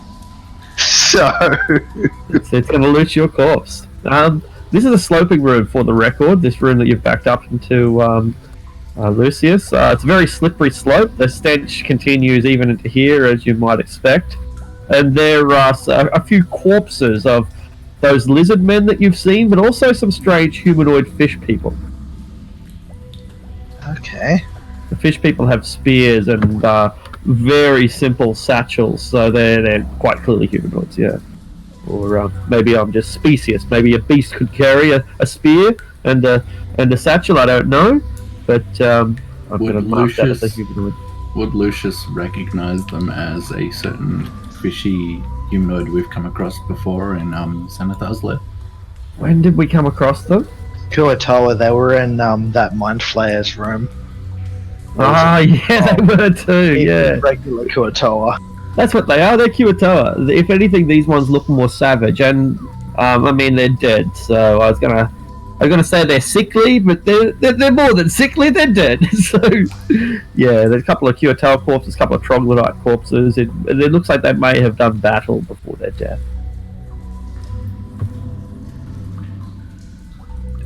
Alright, yeah, that's it. Aldrich, you are walking on sunshine or water in the Underdark. Or slime. Oh, in case it's relevant, if I did hit that thing, the DC to resist its effects is only 12. Yeah, I rolled in secret. Sinister High.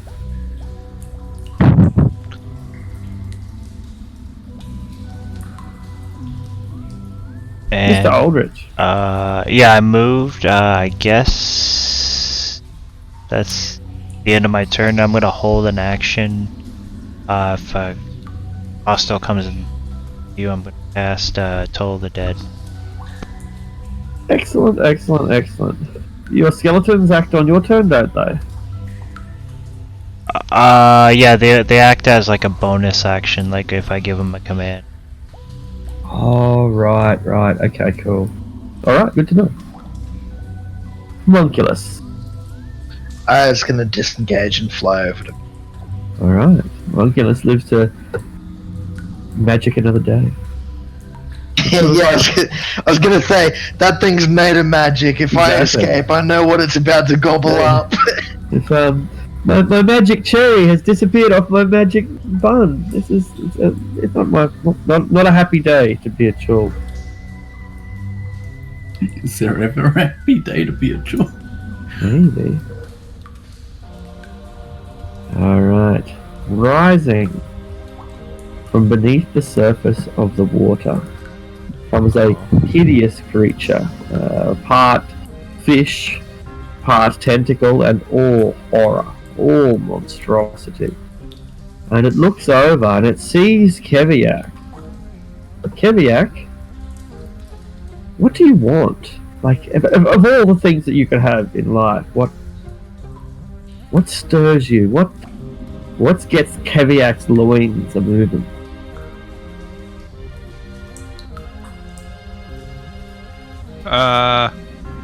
Fighting and money, basically. He's not exactly the Count of Monte Cristo, you know.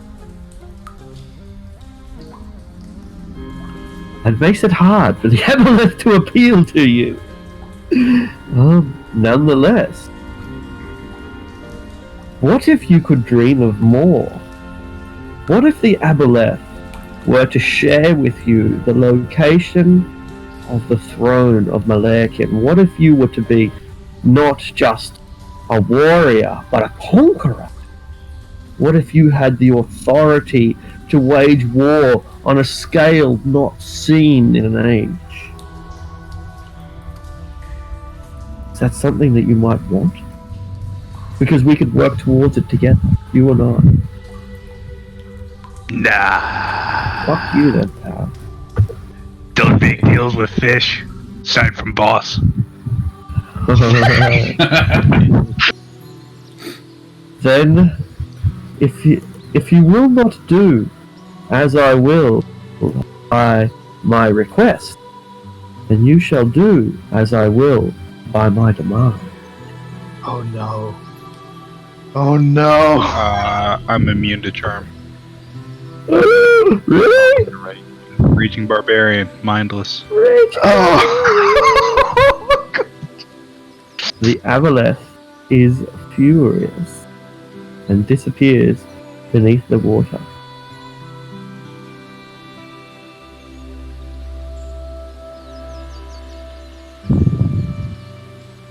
I'm starting to think we should follow Lucius and Aldrich and Zevram and get the hell off this river.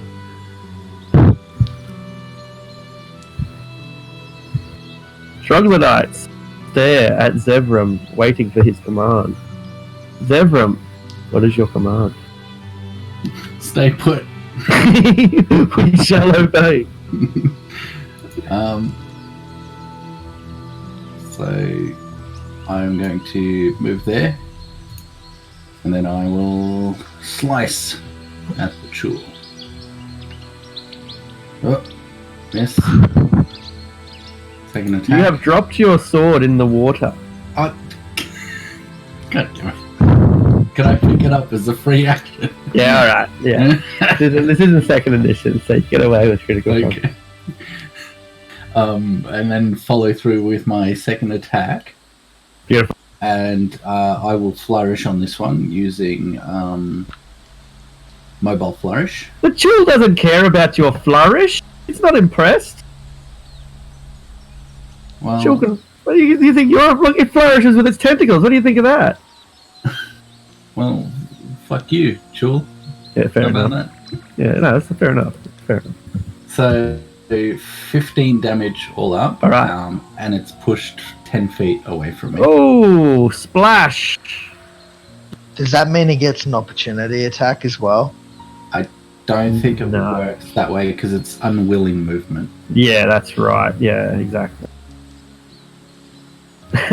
Yeah. Or perhaps a hand made of slime, reaches up and offers him the blade. It's that moment where Star-Lord is giving over the Infinity Stone to the Collector, right? And he drops it for that split second. By the way, the willing movement is only a thing from Booming Blade. It's not actually mentioned in opportunity attack. I thought think it you was. find that it is, just because otherwise people dragging away people would incur opportunity attacks as well. Yeah. It basically works like this. If it's a move made by the creature, then it targets an opportunity attack. If it's not, then it doesn't.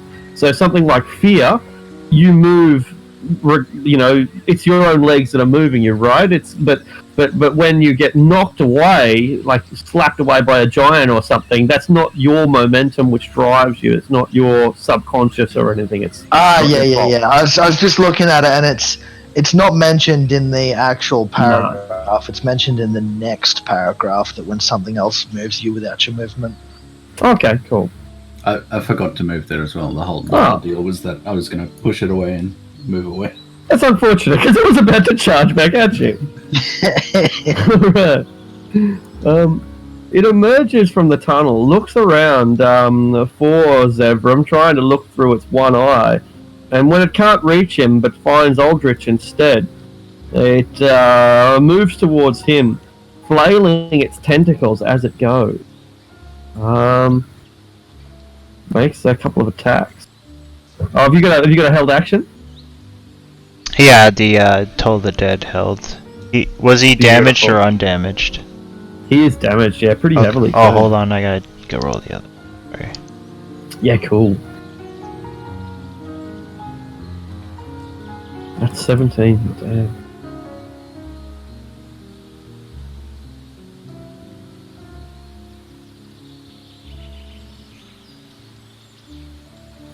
The bells echo and reverberate through the chasm. Somewhere deep within the chasm, a whole society of humanoids are like, what the fuck is going on down there?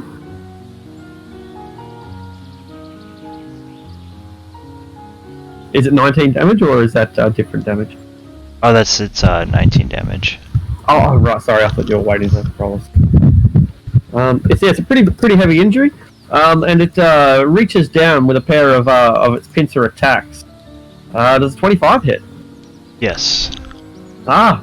You are crunched, and that armor finally begins to give way and to snap under the might of this thing's claw. 11 damage, and you are not moving anywhere. You are stuck where you stand.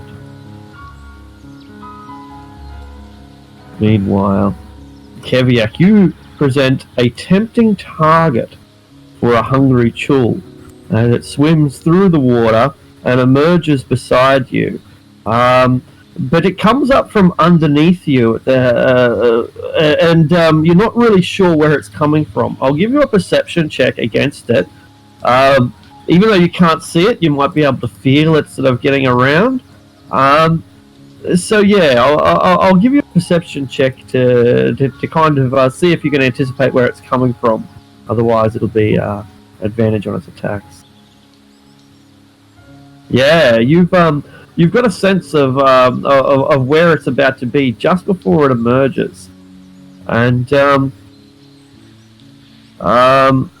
it wrong one. It strikes with a pair of pincers.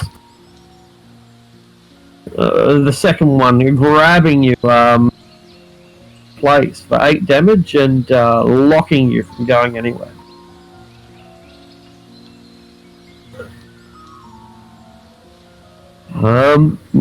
Meanwhile, the Aboleth takes a legendary action.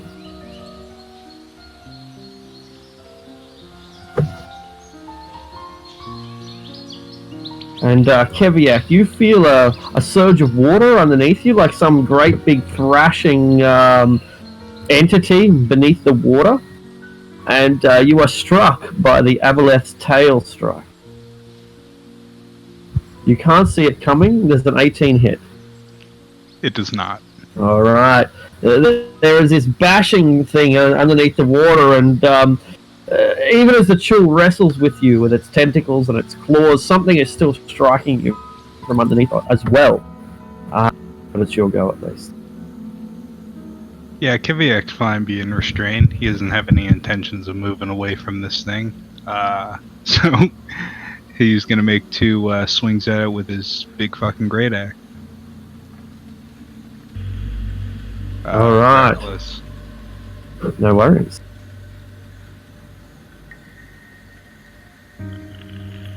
So 13, 21. Okay. They've got a very hard shell, and the first blow won't break through, but the second one. It's a middling blow against a entity of this size. Oh shit! I have that inspiration deck, don't I? Can I use it for the other attack? Yeah, sure.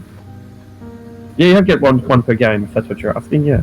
No, the bardic inspiration I gave. All right. So 23. That'll do it. All right. Okay.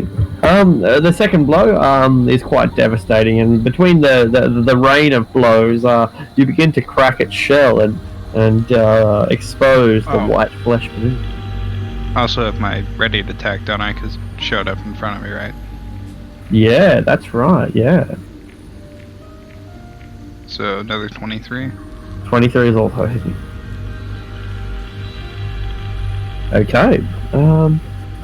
The combination of blows splits its shell, and you can see the white flesh exposed underneath, and you pause for a moment and wonder what it tastes like. I'm gonna find out after this. Can't wait.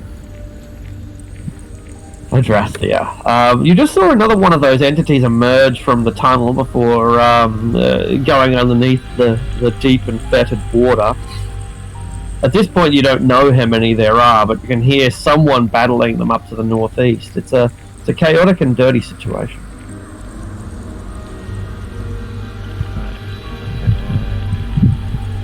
Just move up a little bit here behind this wall of skellies, and then fire over their shoulder and try to shoot the crustacean-looking thing that's attached itself to Keviak.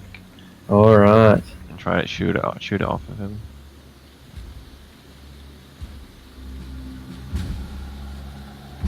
Right, so... before I do, I'll use a bonus action to mark it with Hunter's Mark.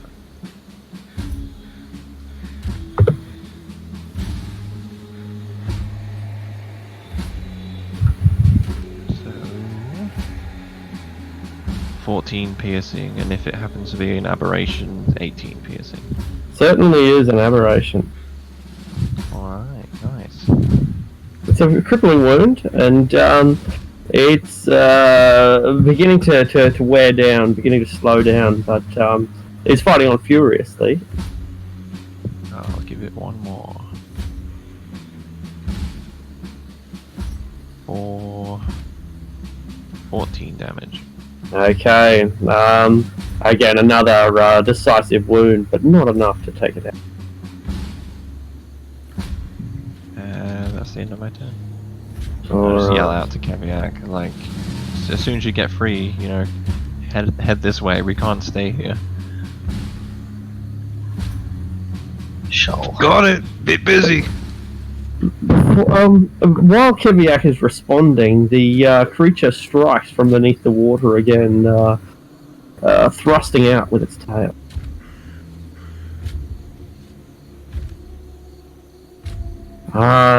You can't see it from underneath the water. 23. Yeah, it definitely is. All right, 17 damage on Keviak, but it's halved because of the because of your rage. 17 or 14? 14, sorry, 14. 14 halved to 7 because of your rage. Yeah, that's what I meant. Mixed up the 7 and the 10. Exactly what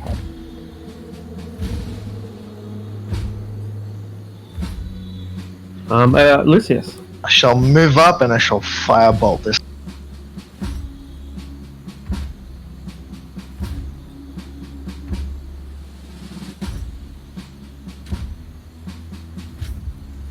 Alright. Not going to be enough.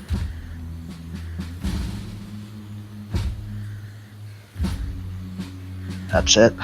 No one's in the water, are you? Everyone's like floating over or walking on. Yeah. Yeah. Okay. Alright.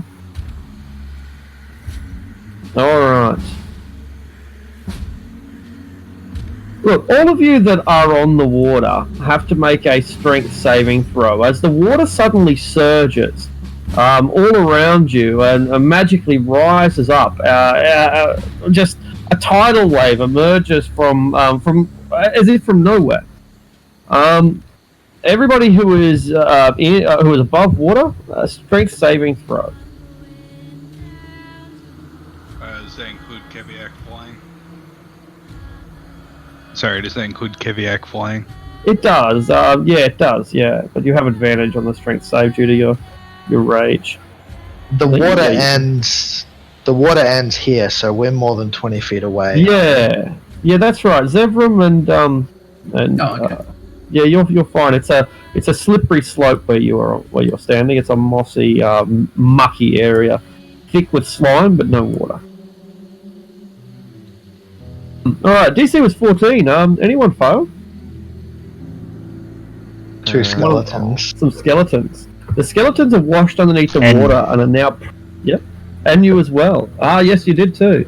Yeah, so you're washed underneath the water and you are tumbling around as if in a washing machine or a maelstrom, which effectively makes you prone while being 20 feet submerged between this slimy, murky water with a visibility of nothing for 5 feet. So you're effectively blinded while in the water. It's your go, Aldrich. Will the jewel get pulled down into the water with him since it's grappling him? Yeah, sure. It's not going to care, but yeah, probably would. In a pretty shit situation, so I'm gonna cast Jesus. Beautiful. He's getting go Moses on these bitches. and I'm gonna part the water north and south. It is dry where you stand. It's just moves out of the way. It's not just where he stands, it's 100-foot cube. 100-foot cube, that's only 10 feet by 10 feet. That's not very big. 100 feet on a side. 100 feet on a side. Right. Yeah, that's a bastard. All right. Yeah, that will drain this. You do what Trump couldn't.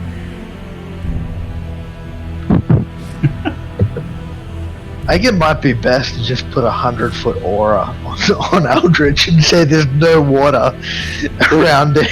Yeah, that works. Yeah, I can do that. 100-foot aura.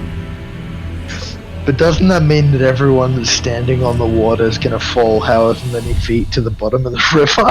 I was just thinking that. Oh my god, that's massive.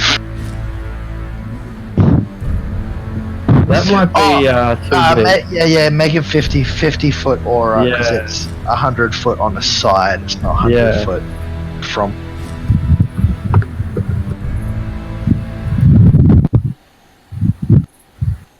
That's it.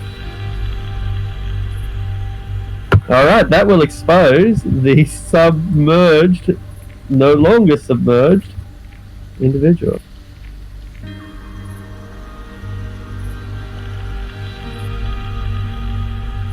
And the skeletons were shooting at the one at the bottom.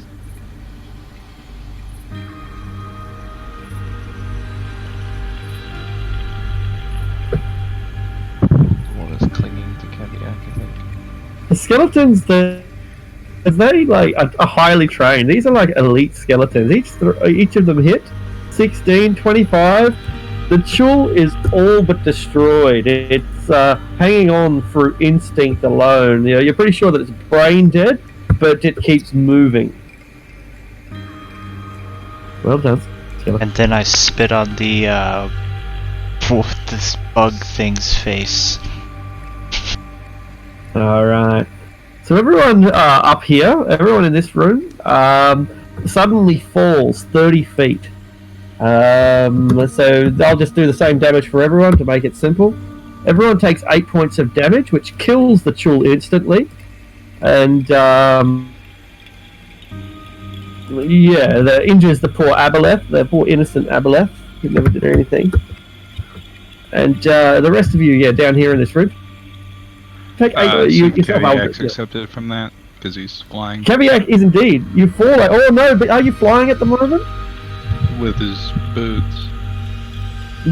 You would have ran out of power by now if you'd been using your boots the whole time. They're out of power. I have 4 thought. hours. Sorry. I have 4 hours on him. 4 hours, is it? I thought it was 1 hour. My mistake. Okay, in that case, it's fine. Yep. Oh no, it was my fly spell that was only 1 hour. That's why I'm walking. Yeah, I thought the boots only had 1 hour as well throughout the whole day. If at that point, at 4 hours, they can be broken up into, minute by minute. You might as well just say you fly permanently. Like, why? I'm pretty sure they did that just for the only reason that people can't say I fly by traveling all day. Yeah. So you can't fly from one city to another, but I mean, Everyone gets outside flying of boots and directly cuts out. traveling, Maybe you're right. traveling, 4 hours is more than enough for adventure. I mean, yeah, if you're able to get the whole party boots of flying, then I'm pretty sure that you're at a kind of level where you could probably get a teleport scroll anyway. But anyway, I You won't. just buy 3 pairs of boots for every single person in the party, and you just swap over boots when they run. Or just If you're like tunable, a broom of flying. there are better ways. Anyway, the water disappears. The Aboleth is astonished and horrified, and it seems that everything that Delore said was true. And they fall to the ground and heavily bruised. The skeletons alike suffering some broken bones, but being otherwise stable for now.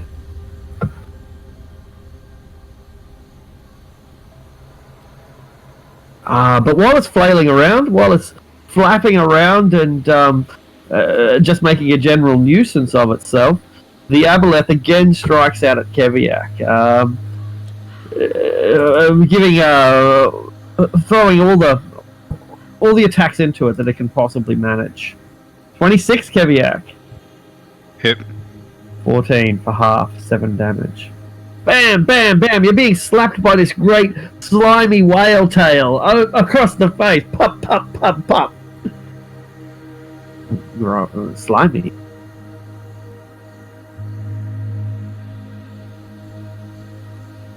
Homunculus. Is going to fly forward so I can see what's happening. Alright, there's a Chul. It is not dying, but it's pretty badly injured, and it's on dry land because, like, Aldrich is halfway to being a god. It's 30 feet down though, right? Yeah, it's a slope, that's right. So that's about right, about 30 feet. Yeah, the homunculus is flying along the roof, so it's way above that thing. Yeah, no Hopefully worries. out of range. Yeah, that's right. So this here, does it continue sloping downwards where the water was before, or is it like a steep drop? It's somewhere in between. It's not. You don't need to use your hands to get up there, but it's both slippery and steep. It's just quite short as well. So it's not difficult terrain, but a little bit dangerous.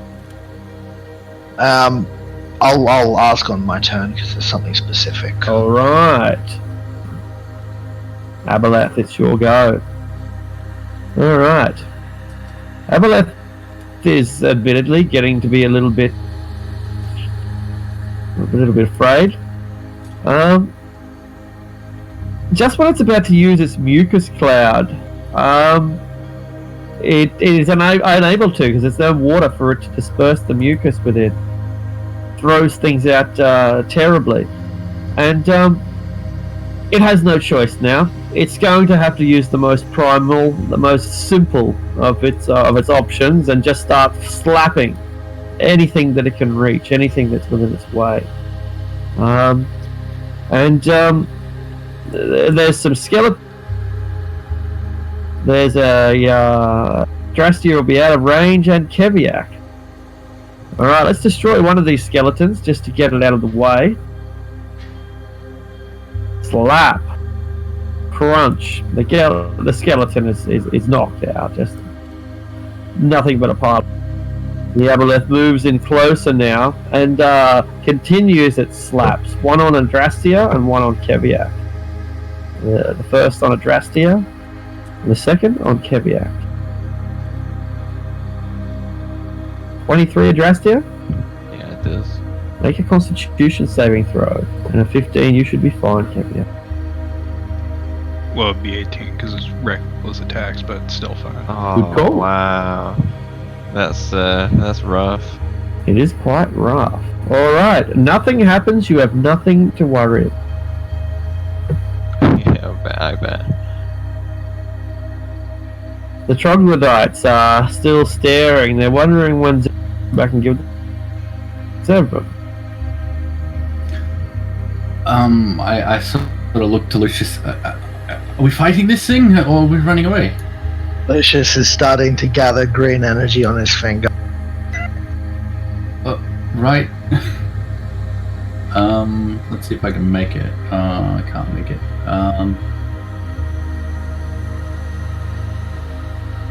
Alright, I'll go there. Let's see if I have a ranged attack. I'll just use a vicious mockery on the Chul. Beautiful. Wisdom or charisma save? Wisdom. Alright. The Chul cares little for your mockery because, after all, have you seen your mother? Oof.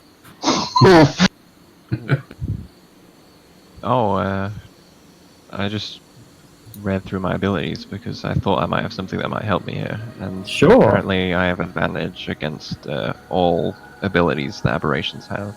Beautiful. On saving throws, you mean? Yeah, I'll post it. Cool.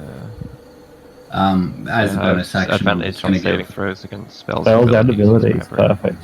I'm just going to give Lucius a bardic inspiration as well. I don't think anyone can think the rangers are underpowered, honestly. I don't think they are. There we go. That's better. Beautiful. Did you get that, Beautiful. Lucius? Yeah. Good. Good.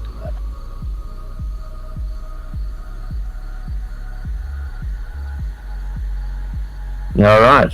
Now this Chul it's grappling you already, isn't it, Aldrich? Ah, yeah, still grappling me. Okay. So tentacles. One creature grappled by the Chul Must succeed on DC 13 Constitution saving throw, be poisoned and paralyzed. So yeah, con 13.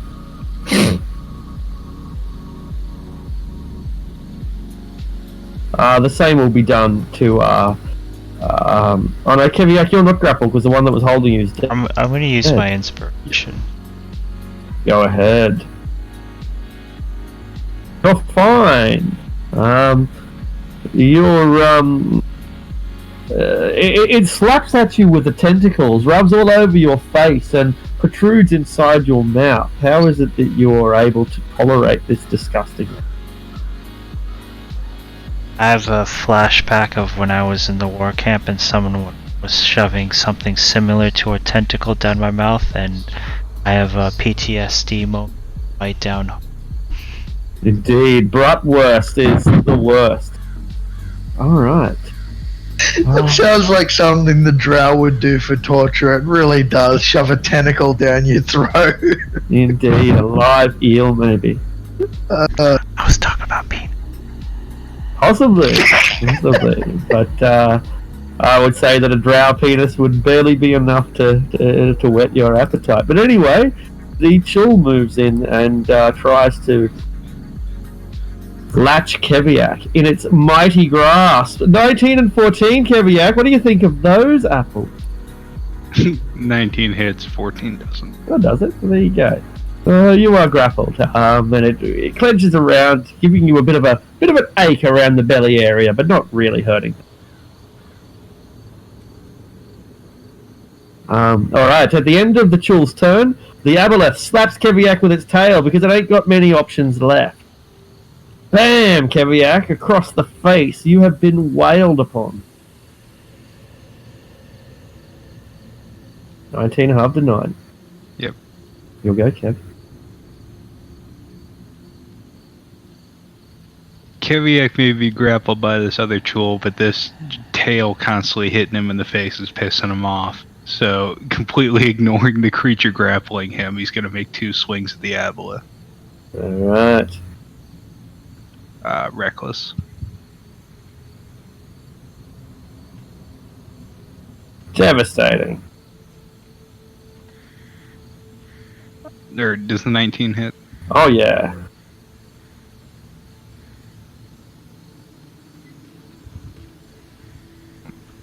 Damage rolls messed up for the critical. No worries.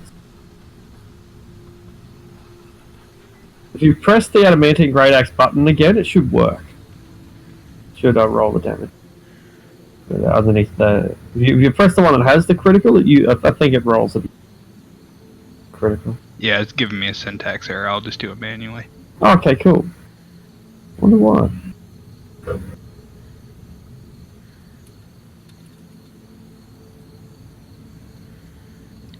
Oh, baby. Whoops. Alright. 52. Hurt the Aboleth.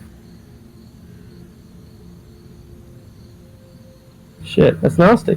So yeah, this creature basically, it's difficult to describe, right? But it looks vaguely like a fish with 3 eyes running down the center of its head, perhaps. It's got a lamprey style mouth, a circle mouth, and tentacles coming out of basically everywhere. That's a totally devastating blow. Where do you drive your axe that is such a graphical mess? That fucking tail. The tail slaps you one too many times, and you slice off one of the flukes completely. Well, you're probably not surprised when it swipes back. Whoa! Jesus. Oh my god. It's on. The battle for the ages. This is like bitch slap central. Slap. Keviak goes to the tail. The Drastia. Right. I'm gonna stand my ground for now Alright. and make two attacks against the Aboleth. Why not? Let's Why not? load in some drow poison bolts. Now's the time. Like, we've got all these poisons, why not use them? This creature's got a legendary action. Surely that makes it qualify for poison. Yeah, who knows? He might roll a nat 1. Alright, so first shot. That's supposed to be an advantage, but I'm pretty sure that hits anyway. Does it? Ooh, just barely. Roll advantage just in case it's a crit. Oh yeah, good point. I'll also move the Hunter's Mark to the Aboleth as well as a bonus action. Yeah. Great idea. So 15, 16, 17, 18, 19. Ooh. piercing. Yeah, alright. So, Yep. so 19 piercing and a Constitution save against the poison. Alright. Applying poison takes time. Do you have so if you haven't got any bolts that are previously poisoned for the battle, it's usually a use action to use the poison. It's alright, I have some prepared. Cool. Okay, that's fine then. In that case, that's fine. They only remain but weapons only remain poisoned for a minute as well. So Do they? yeah, that's my I was under the understanding. impression that they remain potent until a wound is inflicted.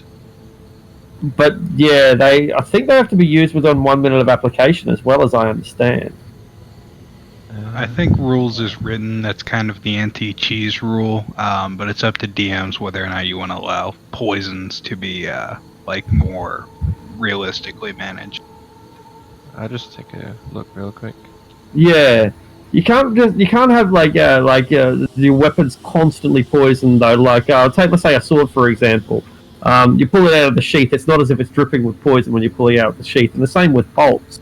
You pull them out of the box, they're not dripping with poison. You've got to apply the poison.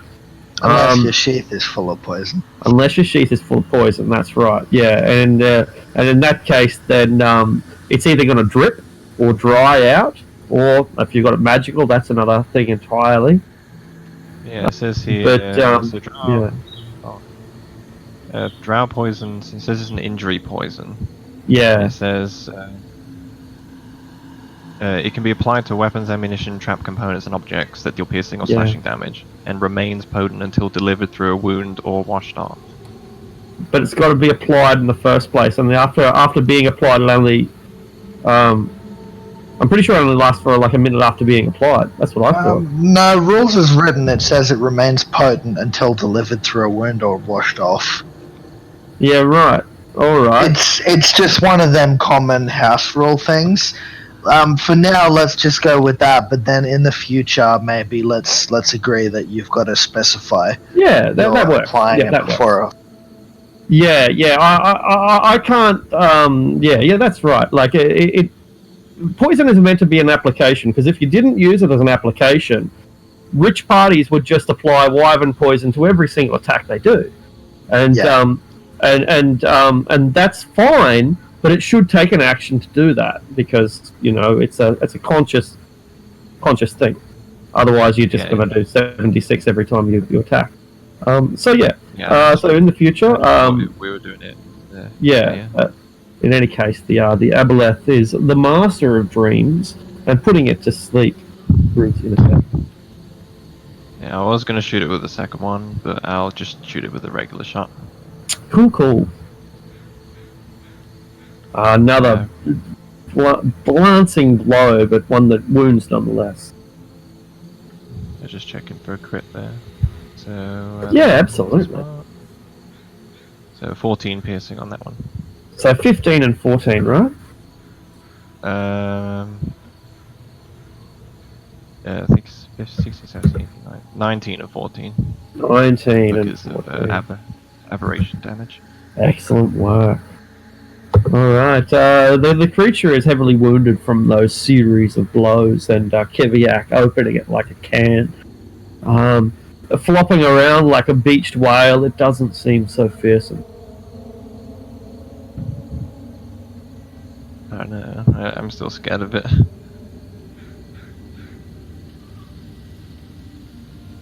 Lucius. I am going to polymorph into a giant eagle. You are now magnificent. If you were not before, you are now. And then I'm going to soar over the head of this creature that's down below. Soar is the word, for you are not flying. You are soaring.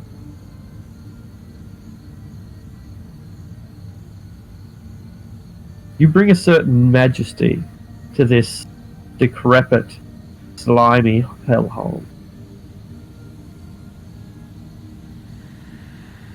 $65. And then I'm going to circle around above them all. Alright. You have an excellent vantage. And if this thing tries to escape, I'm going to fucking zap it. There are dead fish all over the ground. A couple of them are still jumping around. They're strong enough to survive this murk, but most of them were dead, floated to the bottom. They've got guts rotting out. This place is abhorrent. Yeah. So this area here, is that just like a 30-foot deep wall of water where his spell I believe ends? so. Yeah, that's how I think it works. Yeah, that worked for the Jews. Alright, yeah, that's it for now. Alright, Aboleth takes its lair action. Well, don't really have much of a lair left. So instead, it makes a plea, a mental plea to... let's see.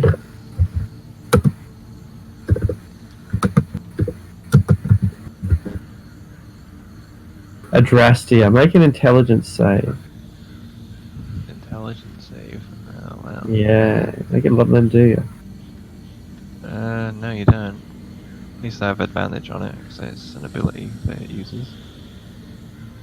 Intelligence save. It's not very good, is it? I guess I'll use my inspiration on it. I'm not sure what it's trying to do, but whatever it's trying to do, I don't want it to do it. You might want to just fail. Would I? I don't know. Maybe. If it's an intelligence save, it's going to be bad. I guess so. That's probably not going to do it either, but... It's not going to do it. But it's not so bad. It's not so bad. A little disturbing, perhaps, to see yourself. You're looking at Adrastia. Although she's not dressed in mud-stained, blood-stained, torn leathers and cloth, she is dressed in finery and riches and wealth. She drips with jewels and bears the hallmarks, the trappings of power.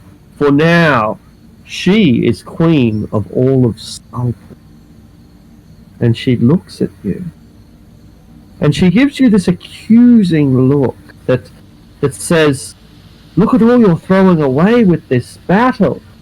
If only you were to call an end to this madness and strike some kind of alliance, then I will be. But if you do not, then I can never be. You hold my future in your hands. It's you, Adrastia, and she is begging for you to end this. You've come back from the future. A vision maybe sent by the gods. Am I being compelled to do anything, or No, it's a choice? It's a phantasmal force. Okay. it's an illusion all in your head alone. It's a phantasmal force not being used offensively. Is Aboleth an idiot? Yeah, I'm just gonna look at myself and just stare and consider what's being begged and pleaded for, and I guess I drop my crossbow and just sort of think really hard, like do I that future, like, is it true that it's only possible if I stop? And I'm just gonna drop my crossbow and fall to my knees and voluntarily skip my next turn. Alright.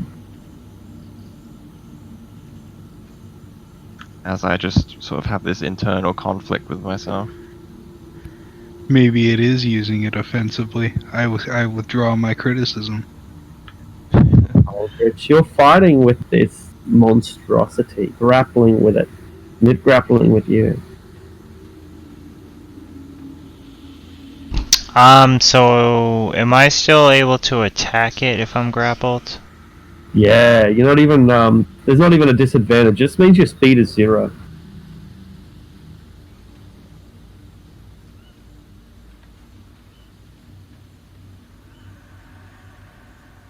Yeah, I'm gonna do chain of command.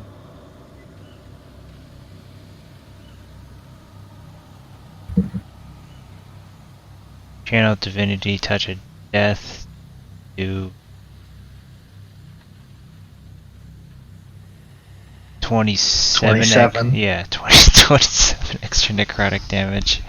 Another 27. So it's 37 total so far. Hey. Alright, well. That reduces it to negative 14.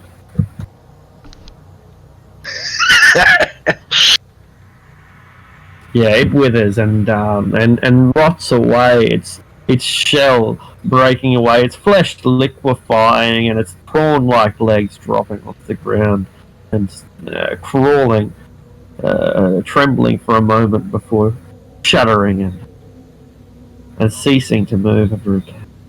And then I'm gonna run there and have the skeletons start shanking the aboleth. Indeed.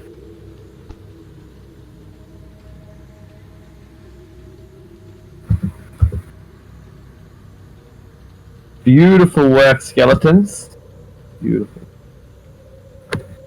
The aboleth looks so helpless as these primitive creatures use their simple weapons to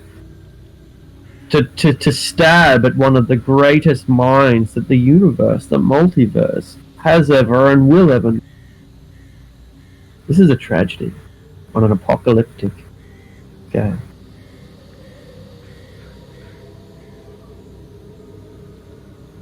Homunculus, you are witness to the death of one of the great entities of existence. This godlike primordial wonder. It's just wheeling about in the air with evolution, waiting for that thing to try and escape, and it's getting fucking dive bombed. Huh. Alright. Aldrich.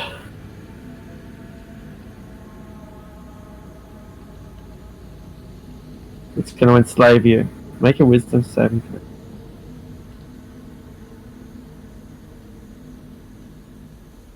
How is it that a being older than the gods is unable to bind you to its will? Years of being tortured in the Drow camp has not only made me insane, but also mentally strong like a fortress. Indeed. The aboleth at this point knows that it is beaten. It commands the troglodytes to attack, but they just stand there hypnotized.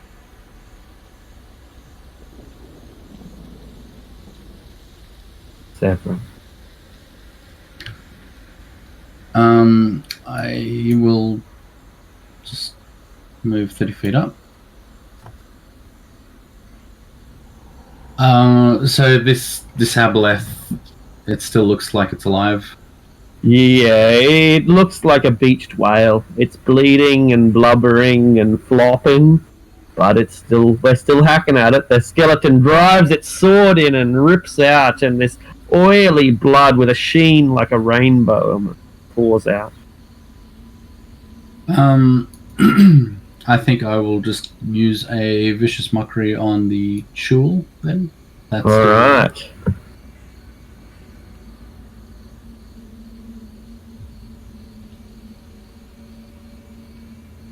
This tool is a little more sensitive than the last one. Takes your comments personally.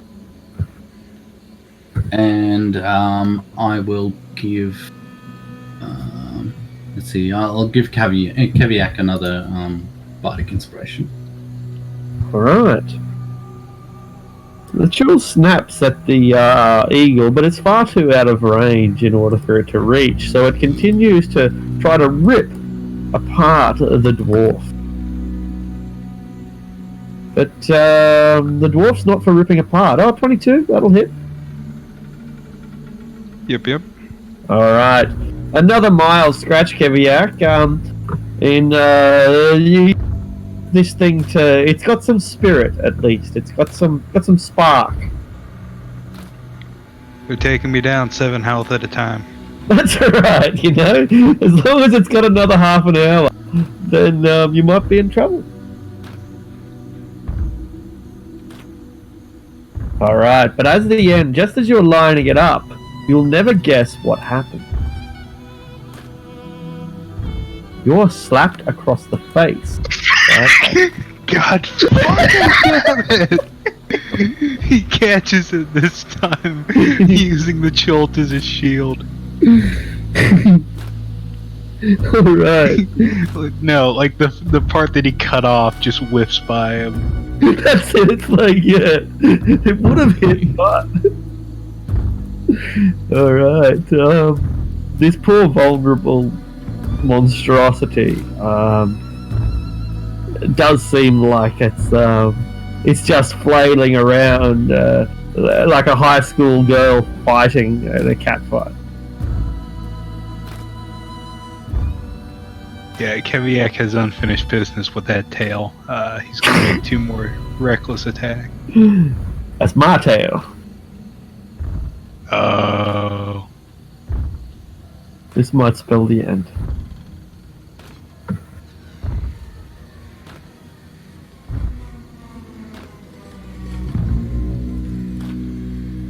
You open it up, but the aboleth, although it pours out its psychic pain to everyone, letting you know how cruel and obstinate you are, and how it only wants to see you as equals. Or I at least ain't no favoured fish is subordinates. equal. Well, I mean, you got a point, but there is Psalms, right? Anyway, a 17 is just enough to hit. Okay, what are we looking at? Haha! 11. Not enough. Sorry? Jesus Christ. Not enough. Keviak's gonna frenzy and attack it again. 'Cause he's Alright. done with this fucking thing. It waves its tail ready to slap you, but its tail is in fact carved straight off, and a gush of oily blood pours out, mucus and other vile liquids with a vaguely rainbow sheen. And the horror flops around the floor, and Adrastia,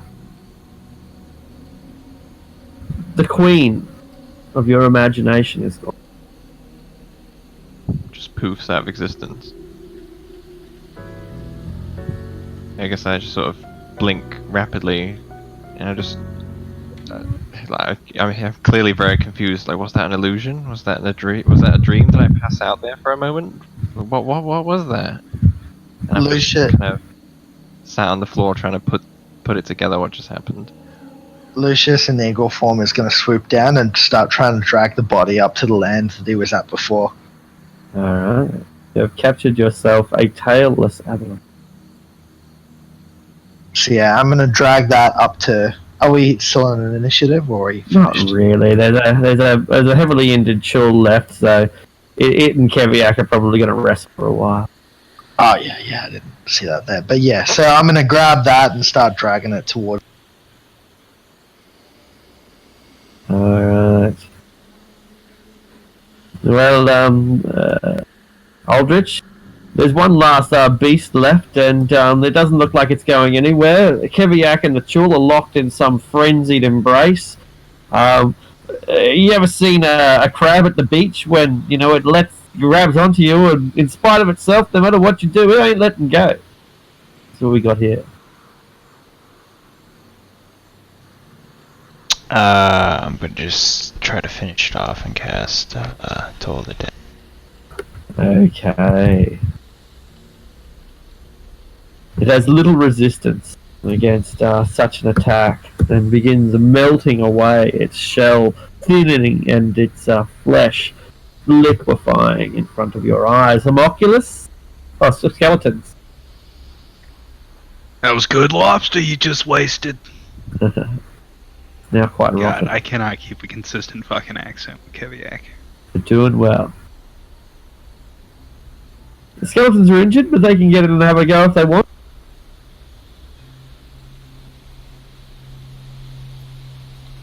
Bam bam. One of them does okay.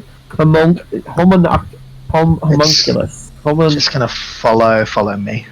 Alright, Zevram. Another vicious mockery. Oh, actually, I can run in, can I? I'll run in and finish off this this Chul. Yeah? That's what you think. 20 and 25. Couple of good hits.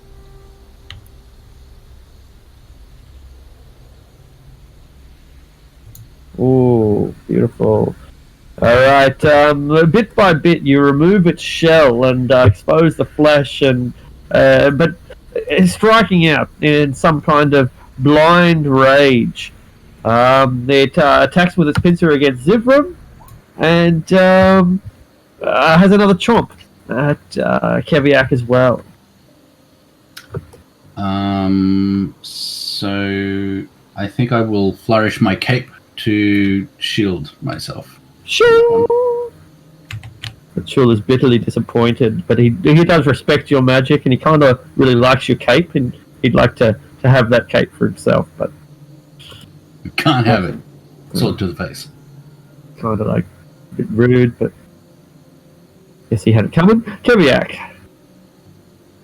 Keviak's just gonna make 3 big chops at the claw, holding him. All right.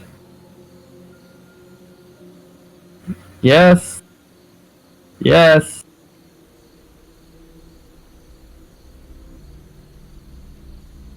And yes. You rip off the claw, hold it triumphantly, and the Chul dies of shame.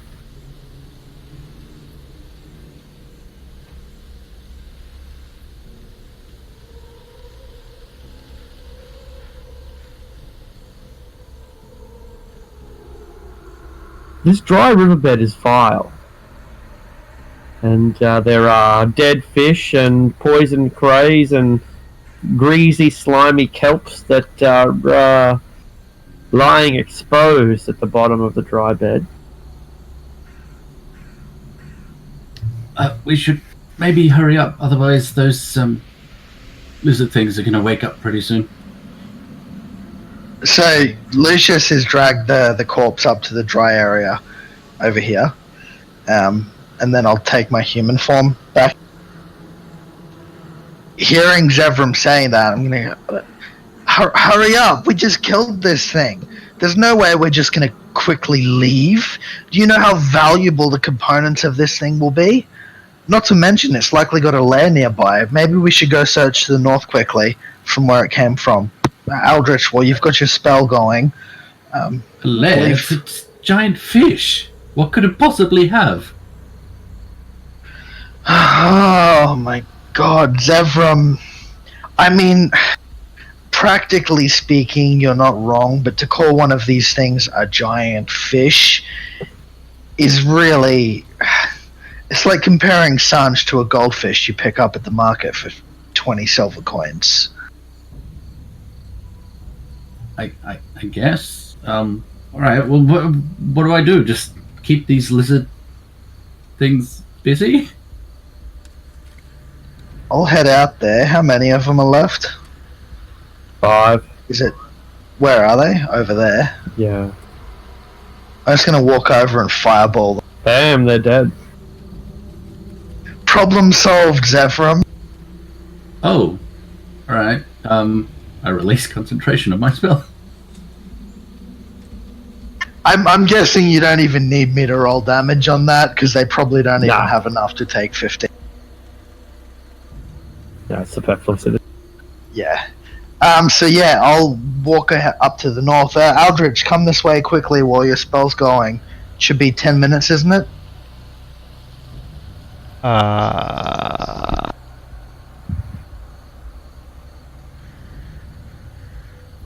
Actually, should go up this other one because I think this is the way it came from, wasn't it? Yeah, it's a 10-minute spell, and you can use your action to redo it every round. So, Aldrich, come to the north quickly, and There just is keep something yeah. in the north, and yeah, it's garbling, blah blah blah blah blah blah blah blah blah blah blah blah blah blah blah, and splashing around. Blah blah blah blah blah blah. It sounds panicked. And as you approach, it swims away. They look like fishmen. They are trying to swim away from you. Let them is that a island? It is an island. So Aldrich will get you to control the water level, not quite drain the whole thing because I don't know how deep this is, and this looks like a very big lake. But maybe we'll swim out to that island and see what's there, and then you can empty the room part by part, and we'll see if there's a secret lair that this thing has. Is that your plan? Yeah, we'll head to this island first. Yep. Yeah. Cool. Alright, so the island first. The island has a statue on it. There's a couple of other rocks and things located around the pile of treasure, or maybe a large pile of treasure, but not very valuable. The statue is hard to explain, but anyone who knows what an otigue is, kind of like a rhinoceros's body, but fatter, with a bunch of tentacles coming out of its back and a huge mouth. They eat garbage and everything. They infest sewers. This looks like an otigue, but made of stone, and it's been decorated with a whole bunch of different things like paint, and someone scattered a whole bunch of coins around it, thousands and thousands of coins, mostly copper. It's got shells and bones and nets woven into it. A rusty gauntlet and a leather boot and an amulet, a shitty amulet made of wood and made of iron. No, the amulet's not actually that bad. In fact, as you start looking over these things and getting an idea for what there is, I'll give you a bit of a list. There's this many coins. A couple of trinkets for those who want to roll the D743. The rusty gauntlet. The rather ordinary wood and iron amulet. A beautiful leather boot that's in perfect condition of elven design. And finally, a necklace, another amulet. This one is decorated with golden stars and crescent moons. A bit like the sigil of Waterdeep, but different, and yet somehow familiar. Hang on, just let me check my notes, because I've got Shield Guardian level 1, gold stars and crescent moons. It's identical. Lucius snatches it up, starts identifying. Please tell me that's what I think it is. It is a very particular amulet to control a very particular shield guardian.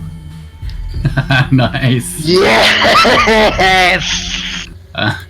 For context, on the first level? Yeah, on the first level, First there level. was a shield guardian that we're not sure, but we either think it's pretending to be a spellcaster or it has spellcasting abilities, because every time it's sort of announced what it's going to cast, but it never seems to cast anything.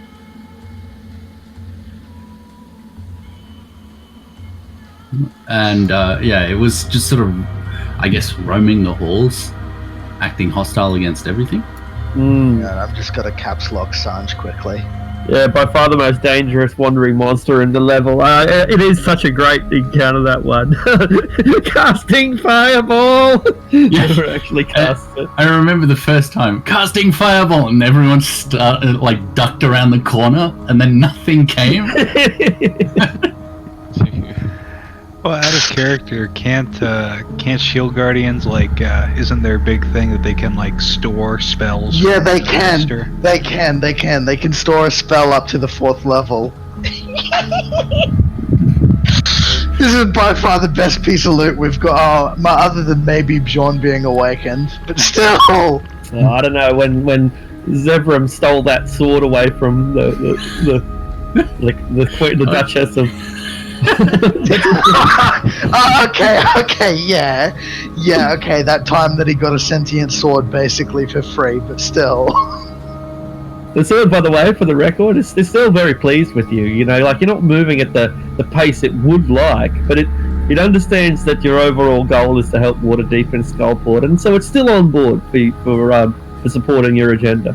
Yeah, I need to make use of its fabricate at some point. Yeah. Outside of potentially making a shuffle to help dig up treasure. All right. After getting overly excited for a while, I'll inspect the other items to see if the gauntlet, the first necklace, or the boot are magical.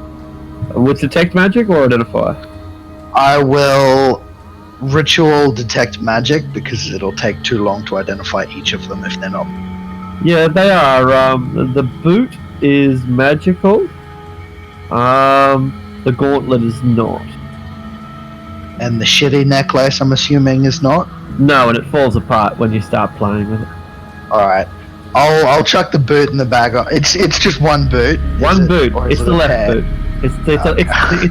It's a left boot of elven design. Nice and Alright. soft and supple. I'll just chuck it in the bag and I'll identify it next time we rest. So yeah, Aldrich, while I was doing the ritual to identify the necklace, would you have been able to part the water around here to look for the Abyss lair? Because I don't think it'd be this. There's a giant fish, it's probably underwater. Quite a cunning maneuver that you thought of. And sure enough, in the far southeast, there is a submerged tunnel which can't be reached as long as the water is up to full tide. But if you lower it far enough, it's outside of the range, but I'm sure you're able to get to it eventually. If you lower it far enough, you'll see that it reveals a subterranean cave that is just not accessible, except by traveling underneath the water down here in the south. So within there, it looks like it's a 30-foot cave, high cave. The walls, every part of the wall and the roof is covered in slime, and even after you've receded the water, it's still thick, like being in the sinus of someone with pneumonia. There's evidence that there were fishmen dwelling within here relatively recently, but they're not here now. And after thoroughly searching through there, you find several coins, a pitcher, as in a cup, that is, a stein, a rotted leather bracelet that is virtually useless, but it has some nice peridots, so some nice yellow gems embedded into it, and also a corked bottle that has a note in there.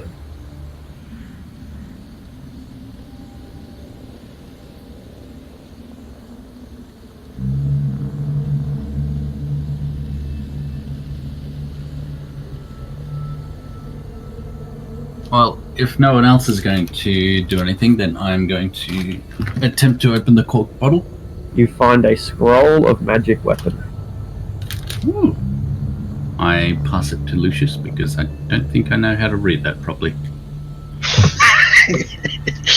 Lucius is not surprised that Zevram cannot read, and he will just put it in the bag of holding with everything else. I think it's time we divvied up some gold when we get out of Undermountain, because we've got a little bit on this journey so far.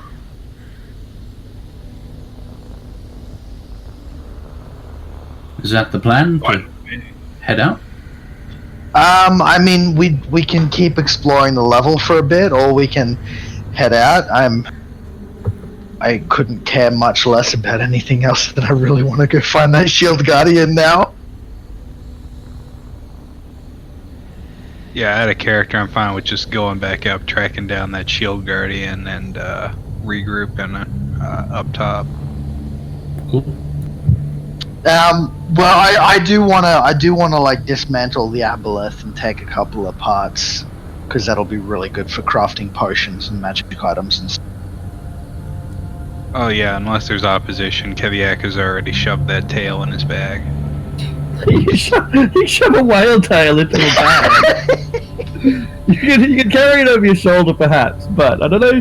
I think you've got a bag big enough. Oh, you got a bag of holding. Yeah, he has a bag of holding. Ooh, it's not 2 foot wide though. You can cut it into. You just chopped up a bit of the fluke. Yeah, all right. I suppose if you bend it and really stuff it in there, yeah, you get it in there. You get your half an aboleth tail fluke. I'll mark that on my sheet. Quite a trophy indeed.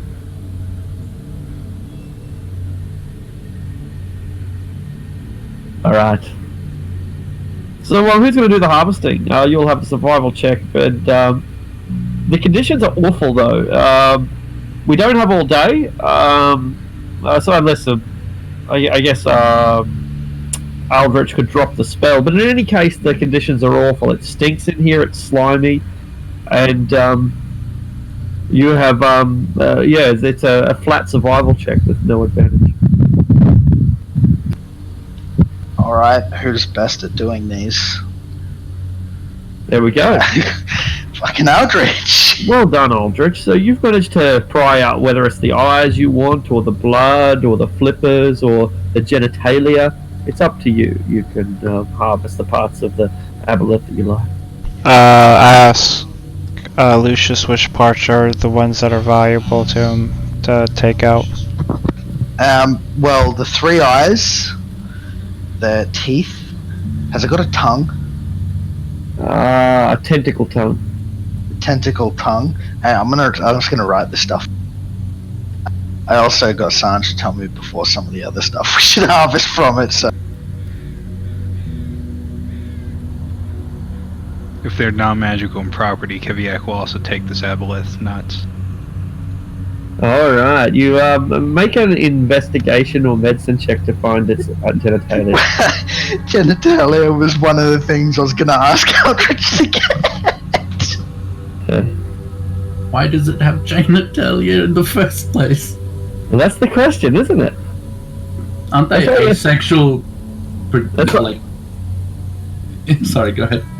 Yeah, that's why you got to make the search around. Yeah, that's right. Finding its reproductive organs are particularly difficult because it doesn't seem to have any.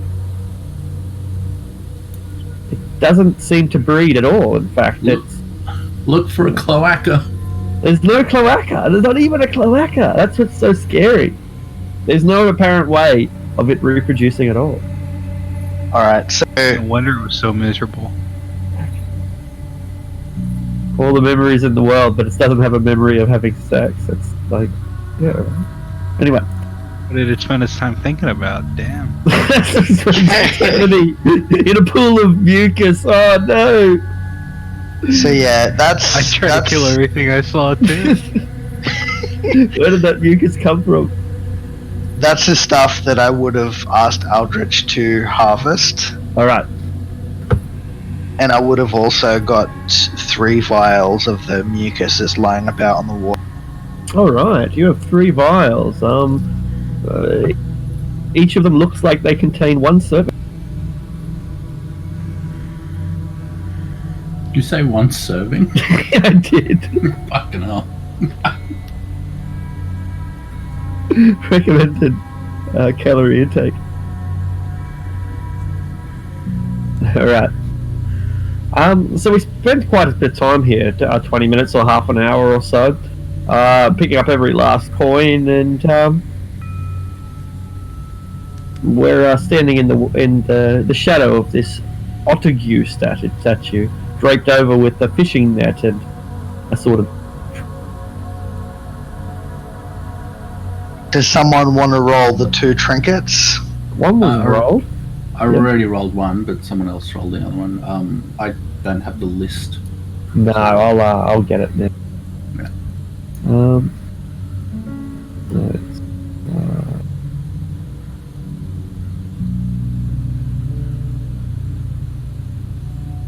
I'll have to search for it. What do you? What's the number you have to roll? 743.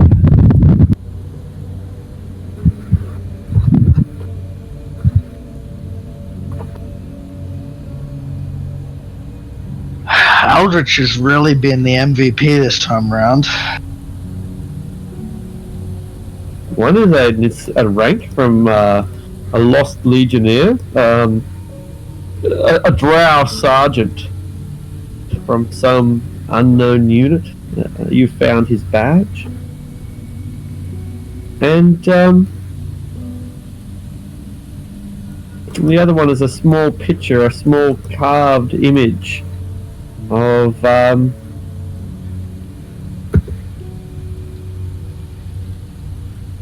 Victorio Casalanta.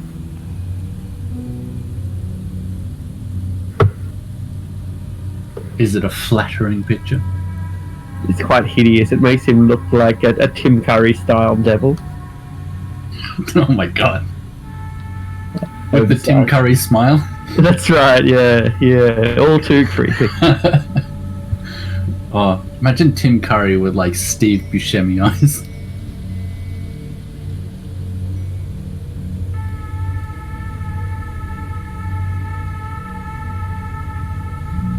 Alright, so are we planning on continuing to explore this level or heading back to Willowwood then through there to Skullport?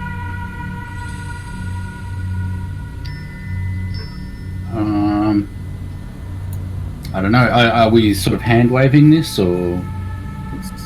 It's like you haven't explored it, so until you've claimed the level, you can't fast travel through it. It's like I'm Skyrim. happy to go back for now. I mean, You might if be we able go to go back- to Willow and then go through the portal. yeah. That's what I meant. You can fast travel that way, yeah. Yeah, we Which wouldn't is be fine. going up and through a level that we haven't really explored. We'd be Yeah, going that's back fine. the long. So that's an option if you don't want to explore more of this particular level. Then you can backtrack, go back to Willowwood, and up from there. What's everyone think? I kind of want to explore a bit more, to be honest. Yeah, I'm happy to explore a bit, but I really want the fucking Shield Guardian. But that's why I want to explore a bit more, so you have to wait for it. No. Savor. Listen, do you want to learn a valuable about patience or not? Character. In this case, it's literally character building because you get XP along the way. Well, yeah, I mean, let's simply, what's everyone think? Let's take a vote on it. Who wants to keep exploring? I am completely neutral either way. The skeletons point at Aldrich and just nod that they are also completely neutral. I don't mind either. Oh my god, does no one want to make a decision? Non-committal party. I've got this fancy new armor I need disenchanted, so my vote's that we go back to town for a bit. Fine, let's go back to town. Alright. Decision is made. Yeah, we got loot, we got a shield guardian waiting on us. Like, we got good shit this round. I killed a clone of myself. Like, it was good times. Yeah. All right. So Next time someone says go kill yourself, you say already done that. there is a problem. I'm gonna have a taxidermist stuff my clone's corpse. That's cool. That's cool. But there is a problem. The waterfall. Well, I'm planning on just arcane gating people over it, since that has a range of 500 feet. We can go from the top of the waterfall to like 400 feet down the river. Sure. But I kind of want to know what's in there. Does anyone have the 500 light spell? 500 feet will only barely cover the lake anyway. So, because the lake is about 500 feet wide or a bit less. So, if you teleport from the waterfall, then you'll appear basically the other side of the lake. Yeah, does anyone have the light spell? I have dancing lights, but not light. I have light cantrip. Yeah, Ha ha ha. So, we will have the water walking on the way back, and then... So, the arcane gate would get them over the lake? Yeah, across the yeah, that's right. Yeah, the lake was as you because you've crossed it yourselves. You recall the lake being just slightly less than 500 feet wide. Yeah, so I'll arcane gate people over so they can keep moving, and then shortly after they've kept moving, I'm thinking I'll have Eldritch cast light on a couple of stones or just copper coins for me. And then after they've gone on a bit, from the top of the waterfall, I want to throw the lit up copper coins in, and then I'm going to turn into an eagle so I can see from above what's in there. All right.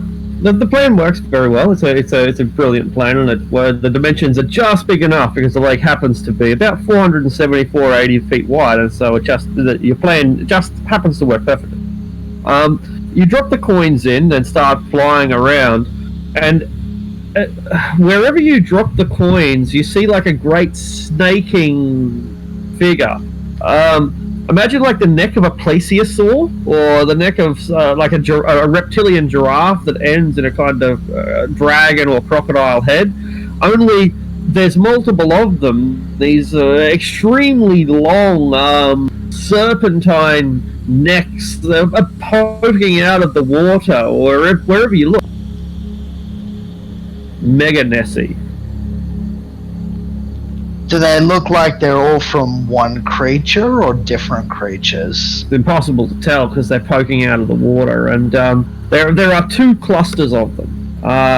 Groups of 4 or 5 of these serpentine entities, but it's never clear because you drop a coin in, it hits the water and then begins to sink into the water anyway. The light spell stays on them when they're in the water. But the light only transmits 40 foot of light, Oh, good point. and the water's deeper than that. Yeah. This is worth experimenting with at a later date when we return with Sanj. Watch us pump like daylight spells into the lake just to be like, what's in there? A plesiosaur is a pretty good analogy too, because it's about the size that you're looking at, maybe a little bit too small. Because these are big, long necks and massive heads. I like the sort of head that could you could swallow a lamb whole. Yeah. Dinosaurs are not my thought though, because there were so many of them dead 5-headed creatures. I'm thinking maybe it's like some kind of like monstrous hydra that's like really old, or maybe like draconic hydras or something. But yes, either way, upon leaving to catch up with the party, I'm going to be flying along the ceiling in eagle form, not going close to the water. With the assistance of Aldrich's regular bloodletting, we walk on water, except until we reach back to the... It's still daytime here. There's still daylight streaming from the caverns above. You have no intention of visiting Willow, for example. You're going to the Arch, is that right? Yeah, I believe we're just passing through this time round. When you left that building, you didn't lock it behind you, did you? Yeah, because Sandra's homunculus was in there. So you did lock it behind you. Yeah. All right. Yeah, When you get to the door, you find the corpse of 2 duergars that have been shredded in half. They've just been torn to pieces. It looks like something has eaten them a little bit, but not really. It's duergar probably weighs about 200 pounds. Normally eating 10 or 15 pounds of their meat and I guess left the rest. Willow doesn't take kindly to duergar. So does it look like they came through the archgate after us? No. Okay, No. so they didn't come from. So they've come from somewhere deeper in Undermountain. Potentially, and they've tried to go into that holding where your homunculus was, and they never made it in. They couldn't get in. They were torn to shreds before they made it. Oh well, I mean, we're not friendly towards Duergar in general, and the ones in Skullport, it would be an incredible stretch to say that we're working with them. Yeah, no sympathy there.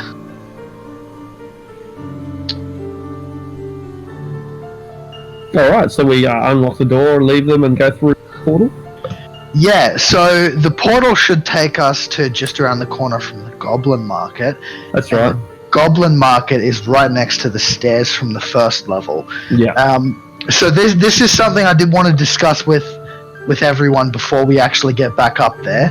I'm thinking that when we go back up to the city, we should do so incognito and not let people know that we're back up in the city yet.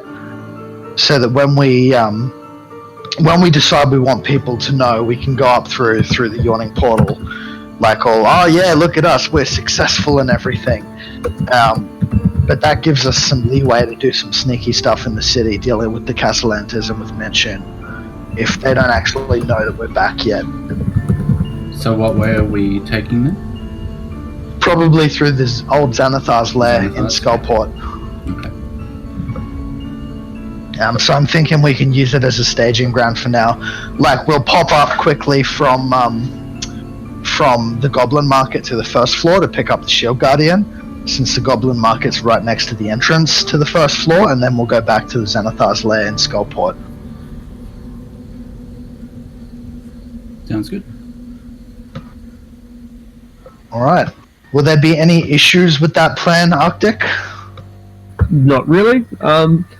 No, and so you leave the duergar corpses behind, open the door, find the homunculus. The homunculus is happy to see Sanj. We go through the portal, which activates just fine, and emerge near the Goblin Market. So what do you do at the Goblin Market? You're going to go up and get the Shield Guardian? Yeah, because the Goblin Market, if I remember correctly, is right next to the stairs to the first level. That's correct. Traipsing through the highest halls of Undermountain, the dungeon level provides some level of nostalgia for those of you who've already been there before. You come across a couple of groups of low-level adventurers that are pretty heavily injured, but they're holding their own. It looks like they consider robbing you for a moment, but they choose not to. when they're looking at Lucius, will kind of like flourish his magic items, like, you really want to try that? And they kind of want to try it even flourish the magic item, but they opt not to. You crush some bugbears and a couple of bandits that foolishly try to attack you. It's kind of nostalgic as you do it all over again, and then you hear it, casting meteor storm, echoing from within the chambers, and you round one of the corners and come into a broad open hallway with lots of statues that may or may not be petrified adventurers. And you can see the Shield Guardian grabbing a carrion crawler and just ripping it in half and tossing either ones to the side. It then turns towards the party, raises its fist, preparing to cast lightning bolt. I shall place on the amulet. It lowers its hand. Yeah, Lucius is like getting really giddy, really excited right now. Like, oh, yes, yes, yes. Oh, first things first. And I shall cast Fireball. Is it into the amulet or into the Shield Guardian that lets it cast a spell? Let's say the amulet. Yeah, so I will cast a Fireball into the amulet, and then I will point in the opposite direction and command cast Fireball. All right, We'll we'll have to assume. see if he misses during his giddiness. Indeed, indeed. Okay, everyone make a reflex save. No, we'll assume that you attune to the amulet. I'm not sure exactly how it's supposed to work, but I'd say that you'd have to attune. And so, and when you do, the Shield Guardian aims towards the left and lets loose an explosion of fire for 27 points of damage, and it blasts one of the petrified adventurers to smithereens. Sevram, see that? I told you it could use magic. Can I have a go? No, I'm afraid. Zevram, are you even able to cast Fireball? I could learn. Lucius is just looking at him with a look on his face like, really? You learn? Yeah, of course I could learn. I know all manner of spells. You've seen me. I'll have you know, Zevram, that Fireball is the kind of spell that requires a wand, not a flute. Alright, then wait. Isn't it the same thing? One's just hollow. Polluted one. No, Zevram, they're completely different things. Either way, this is wonderful. This... I don't have to worry about you getting me killed anymore. Wait, what? Oh, never mind. Let's head back to the Goblin Market. Can I ride it? Sure, Zevram, you can ride it. I'm not really sure what that means, though. Do you want me to fashion like a baby carriage backpack or something? I wanted to cradle me in its arms. I will give it the instruction to Princess carry Zevram back down to the Goblin Market. As it picks Zevram up, it looks down at him. Tall, dark, and handsome. Does it have a name? Why don't you have the honors, Zevram?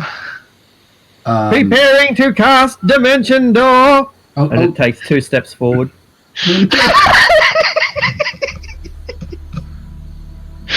I'll come up with a name. I can't come up with one right now. Yes, I'll think about it as well. So yeah, we'll go back down to the Goblin Market. Now is probably a good time for us to at least discuss what we're planning on doing next. Because when we go back up to the city, there's stuff is going to happen. Yeah, let's spend that's all right. We've got 10 minutes left. We'll leave this session in the Goblin Market and work out where to from here, because you've got like so many unexplored levels at this stage. You never completely cleared out the Sargath level. You barely saw anything within the 4th level, the Twisted Caverns, and we didn't see all of Willowwood. Not that there was a lot hostile to see, but the fact that we heard about a dragon and never actually encountered, so it gives some indication that there's plenty still to see in there. So there's 3 levels alone that you might never ever go back to, except for as transition points, or you might. You've got the adventures on the in the surface in the city, namely Colat Towers, Manshoon's hideout, or operations against the Castellanters, and either of those options might require not just reconnaissance but also consultation, perhaps, or the gathering of specialized or creation of specialized equipment. So there's a lot to think about without even beginning to think about going down into deeper, which is, of course, the objective for most of you. On top of all of that, there's consolidation of what you already have. For example, giving some orders to the House of Pain, or trying to establish your authority on Skullport. The campaign is very big, and it's up to you whether you want to expand or consolidate or finish something off. A lot of options, but you're still not that close to leveling up, mostly because you are so high level and messing around in an area that, well, in EverQuest terms, where everything cons green. Yeah. I think that we need to gather evidence against the Castellantis, not necessarily like outright attack them. Well, and I think the way to do that is maybe to infiltrate their manor. that's also an option. I had thought about that, though. My one concern is that when we took literal evidence to the Blackstaff, her answer was, he's a Mass Lord, nothing's going to happen. Have you heard about the city founded on assassination? Like, that makes me think that no matter how much evidence we find, they might not act because he's the owner of the major bank in Waterdeep and he's a Masked Lord. So do we know whether the they have any relatives? Like, do they have their kids still? I don't know how much research you've done into that, to be honest. They've never been a major factor on your radar, at least not until we sold the Black Scroll. So it's not that information is not available. I just don't recall it ever being something we've researched. Yeah, we haven't. That's well. Anyway, let's say go step by step here. The first step, I think, is that we return to Waterdeep. I'm suggesting this because I think that we've kind of poked the bear enough, and that retaliation's going to happen sooner or later. And I think that if we go even deeper into Undermountain, we might come back and be facing larger problems, because the taking over the temple and gaining the Black Scroll is kind of an escalation, because now they know that we know about them. So the chance of them trying to kind of retaliate, it's not low. And as for consolidating power with the Temple of Pain and Skullport, I feel like both of them are difficult with Mansion and the Castellantis looming over our heads. Skullport in particular is in a really dangerous spot because those Durgar have said they will work with us, but we don't know how trustworthy they can be, because we do know they have been working with the Zentarum. And there's a lot of Durgar in Skullport. I don't think that would be a simple case of going in and fighting them all, because if we got swarmed by 30 to 40 Durgar, people might die. Yeah. So I think the best option is, whether it is an infiltration to try and gather evidence or it's a full-on attack, I think the best option is to now move towards dealing with the Castellantis and Mention. Is there anyone that's disagreed with our next step should be returning to the city? That's fine with me. Alright. That's easy enough then. So then, what is everyone's opinion on the Castellantis? I do have a problem, though. Not a problem, but a spanner. There's a spanner. Has to be thrown into the works. Now, when you don't... I know I'm backtracking a little bit, but when you go to the surface, or I guess I'm not backtracking, we haven't done it yet, but when we go to the surface, do you go through Skullport, or do you go through any other way? Oh, this is what I mentioned before, is that this time, I think it's best for us not to broadcast that we're returning to the city, so if we're going back, I think we should go back through the Xanathar's lair. Alright. But be sneaky While you go about through it. the Xanathar's lair, what's that tiefling's name? I can't think of her name, but the librarian anyway, the one who keys the Xanathar's lair. Sorry? Yeah. Hold on. Is it Boskin Gorb? No. That's a different one. The tiefling woman. I can't remember her name, but It's a nice name. Anyway, She thinks about holding the information to herself, but for better or for worse. And now, keep in mind, you've at this point, you've where were you resting? You just rested. When did you rest? Have you rested? You haven't rested, have you? Up to the Shield Guardian, no, because we were going through areas of Undermountain we're familiar with and still had a lot of our resources. So you intend to rest when you get back to the surface, right? Either that or at the Goblin Market before we go back. But you're not does gonna everyone does wouldn't do everyone that, need would you? to rest immediately, or I'm good. I mean, I could use a short rest, but other than that, I'm fine. so we'll probably short rest and then long Makes rest sense. on the surface. So you've had a short rest when this happens, but that's all. You've had a short rest when you go back to Skullport and you're trying to slip incognito through the lair and into the Xanathar's lair. It doesn't matter how stealthily you do it. Quietude is her name, or Quietude. And Quietude spots you. After all, she's reading her books when you arrive. She considers it holding to herself, but then she changes her mind. And she tells you she doesn't know why she's telling you this. She doesn't think you deserve it. She knows you don't like her. She doesn't see why she should share this information. But she's no friend of the Dwerger either, so she doesn't see why she should keep it to herself either. It's not that she's offering it to you out of any kind of allegiance or desire to be seen as better or more important in your eyes. She doesn't care about any of you. We get it. She doesn't want the Durgar to be in charge. But she doesn't like the the chaotic balance of Skullport is good for her. She liked the Xanathar, and he's gone now. Anyway, she gives you this information, a piece of information that the words are so simple that you're unlikely to be able to understand the gravity of what she says. But there might be one among you, particularly someone like Adrastia, for whom the significance of this is immediately aware.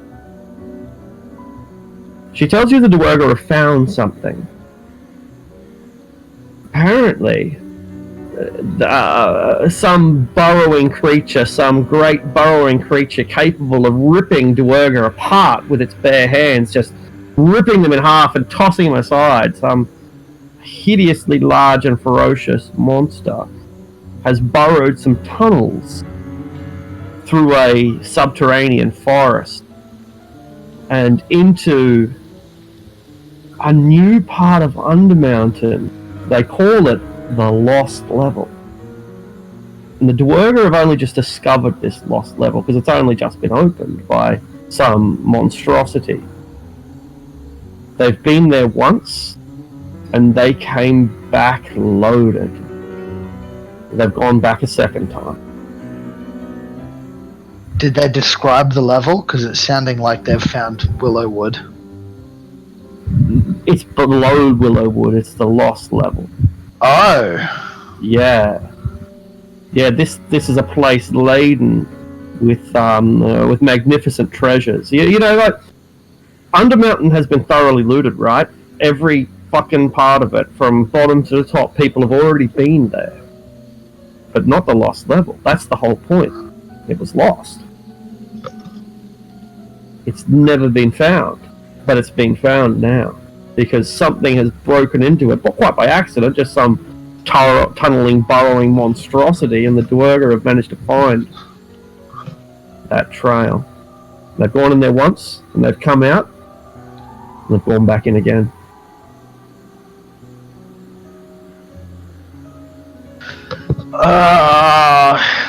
Thoughts, everyone? I mean, that sounds like what we're looking for, doesn't it? A place where we can find power and things to help us fight against Manchu. I don't want to say I'm confident, but I do think we could fight Manchun at this point. I mean, the idea of strengthening and treasure and stuff, it's a very large temptation, but I'm just concerned that if we dally too long, we'll go back to the surface and find that we've been framed for something by Castellantis and Manchun, and that they're out for our arrest or something. We've got to keep in mind that the opponent this time is a masked lord, so if he were to frame us for some crime, that would put us at a very difficult position. Sure, though at the same time, if we allow the Dwerga to loot this lost level, they could become a very significant threat. It's, Did you say- for those of you who understand, like, which is basically only Adrastia, but for those who, and Quietude for that matter, those of you people who understand the significance, like, maybe a better word would be El Dorado or Shangri-La. You know, these mystical things that conjure up in your mind. It's the lost level, right? Did she say what kind of stuff they were bringing back? She did, but she doesn't even know why she told you in the first place. Well, the significance is kind of lost on me out of character. Aside Sure. from wealth, is there something But else? I should he's be aware made the of? comparison. Yeah, that's right. Like, you know, some mystical place, Golconda, right? The fucking Fountain of Youth, right? You know what I mean? Oh yeah. The point is, I see what you mean now. it's a legend. That's the point I'm trying to make. Yeah, I'm getting the significance out of character. At least that's very. I'm just trying to weigh the risks of, like, because I at this point, after we got the Black Scroll, I am genuinely concerned that we might be on a timer before they retaliate. And if they retaliate while we're deep in Undermountain, we may not even know how we've lost. But I think we're on a timer either way, to be honest. That's right.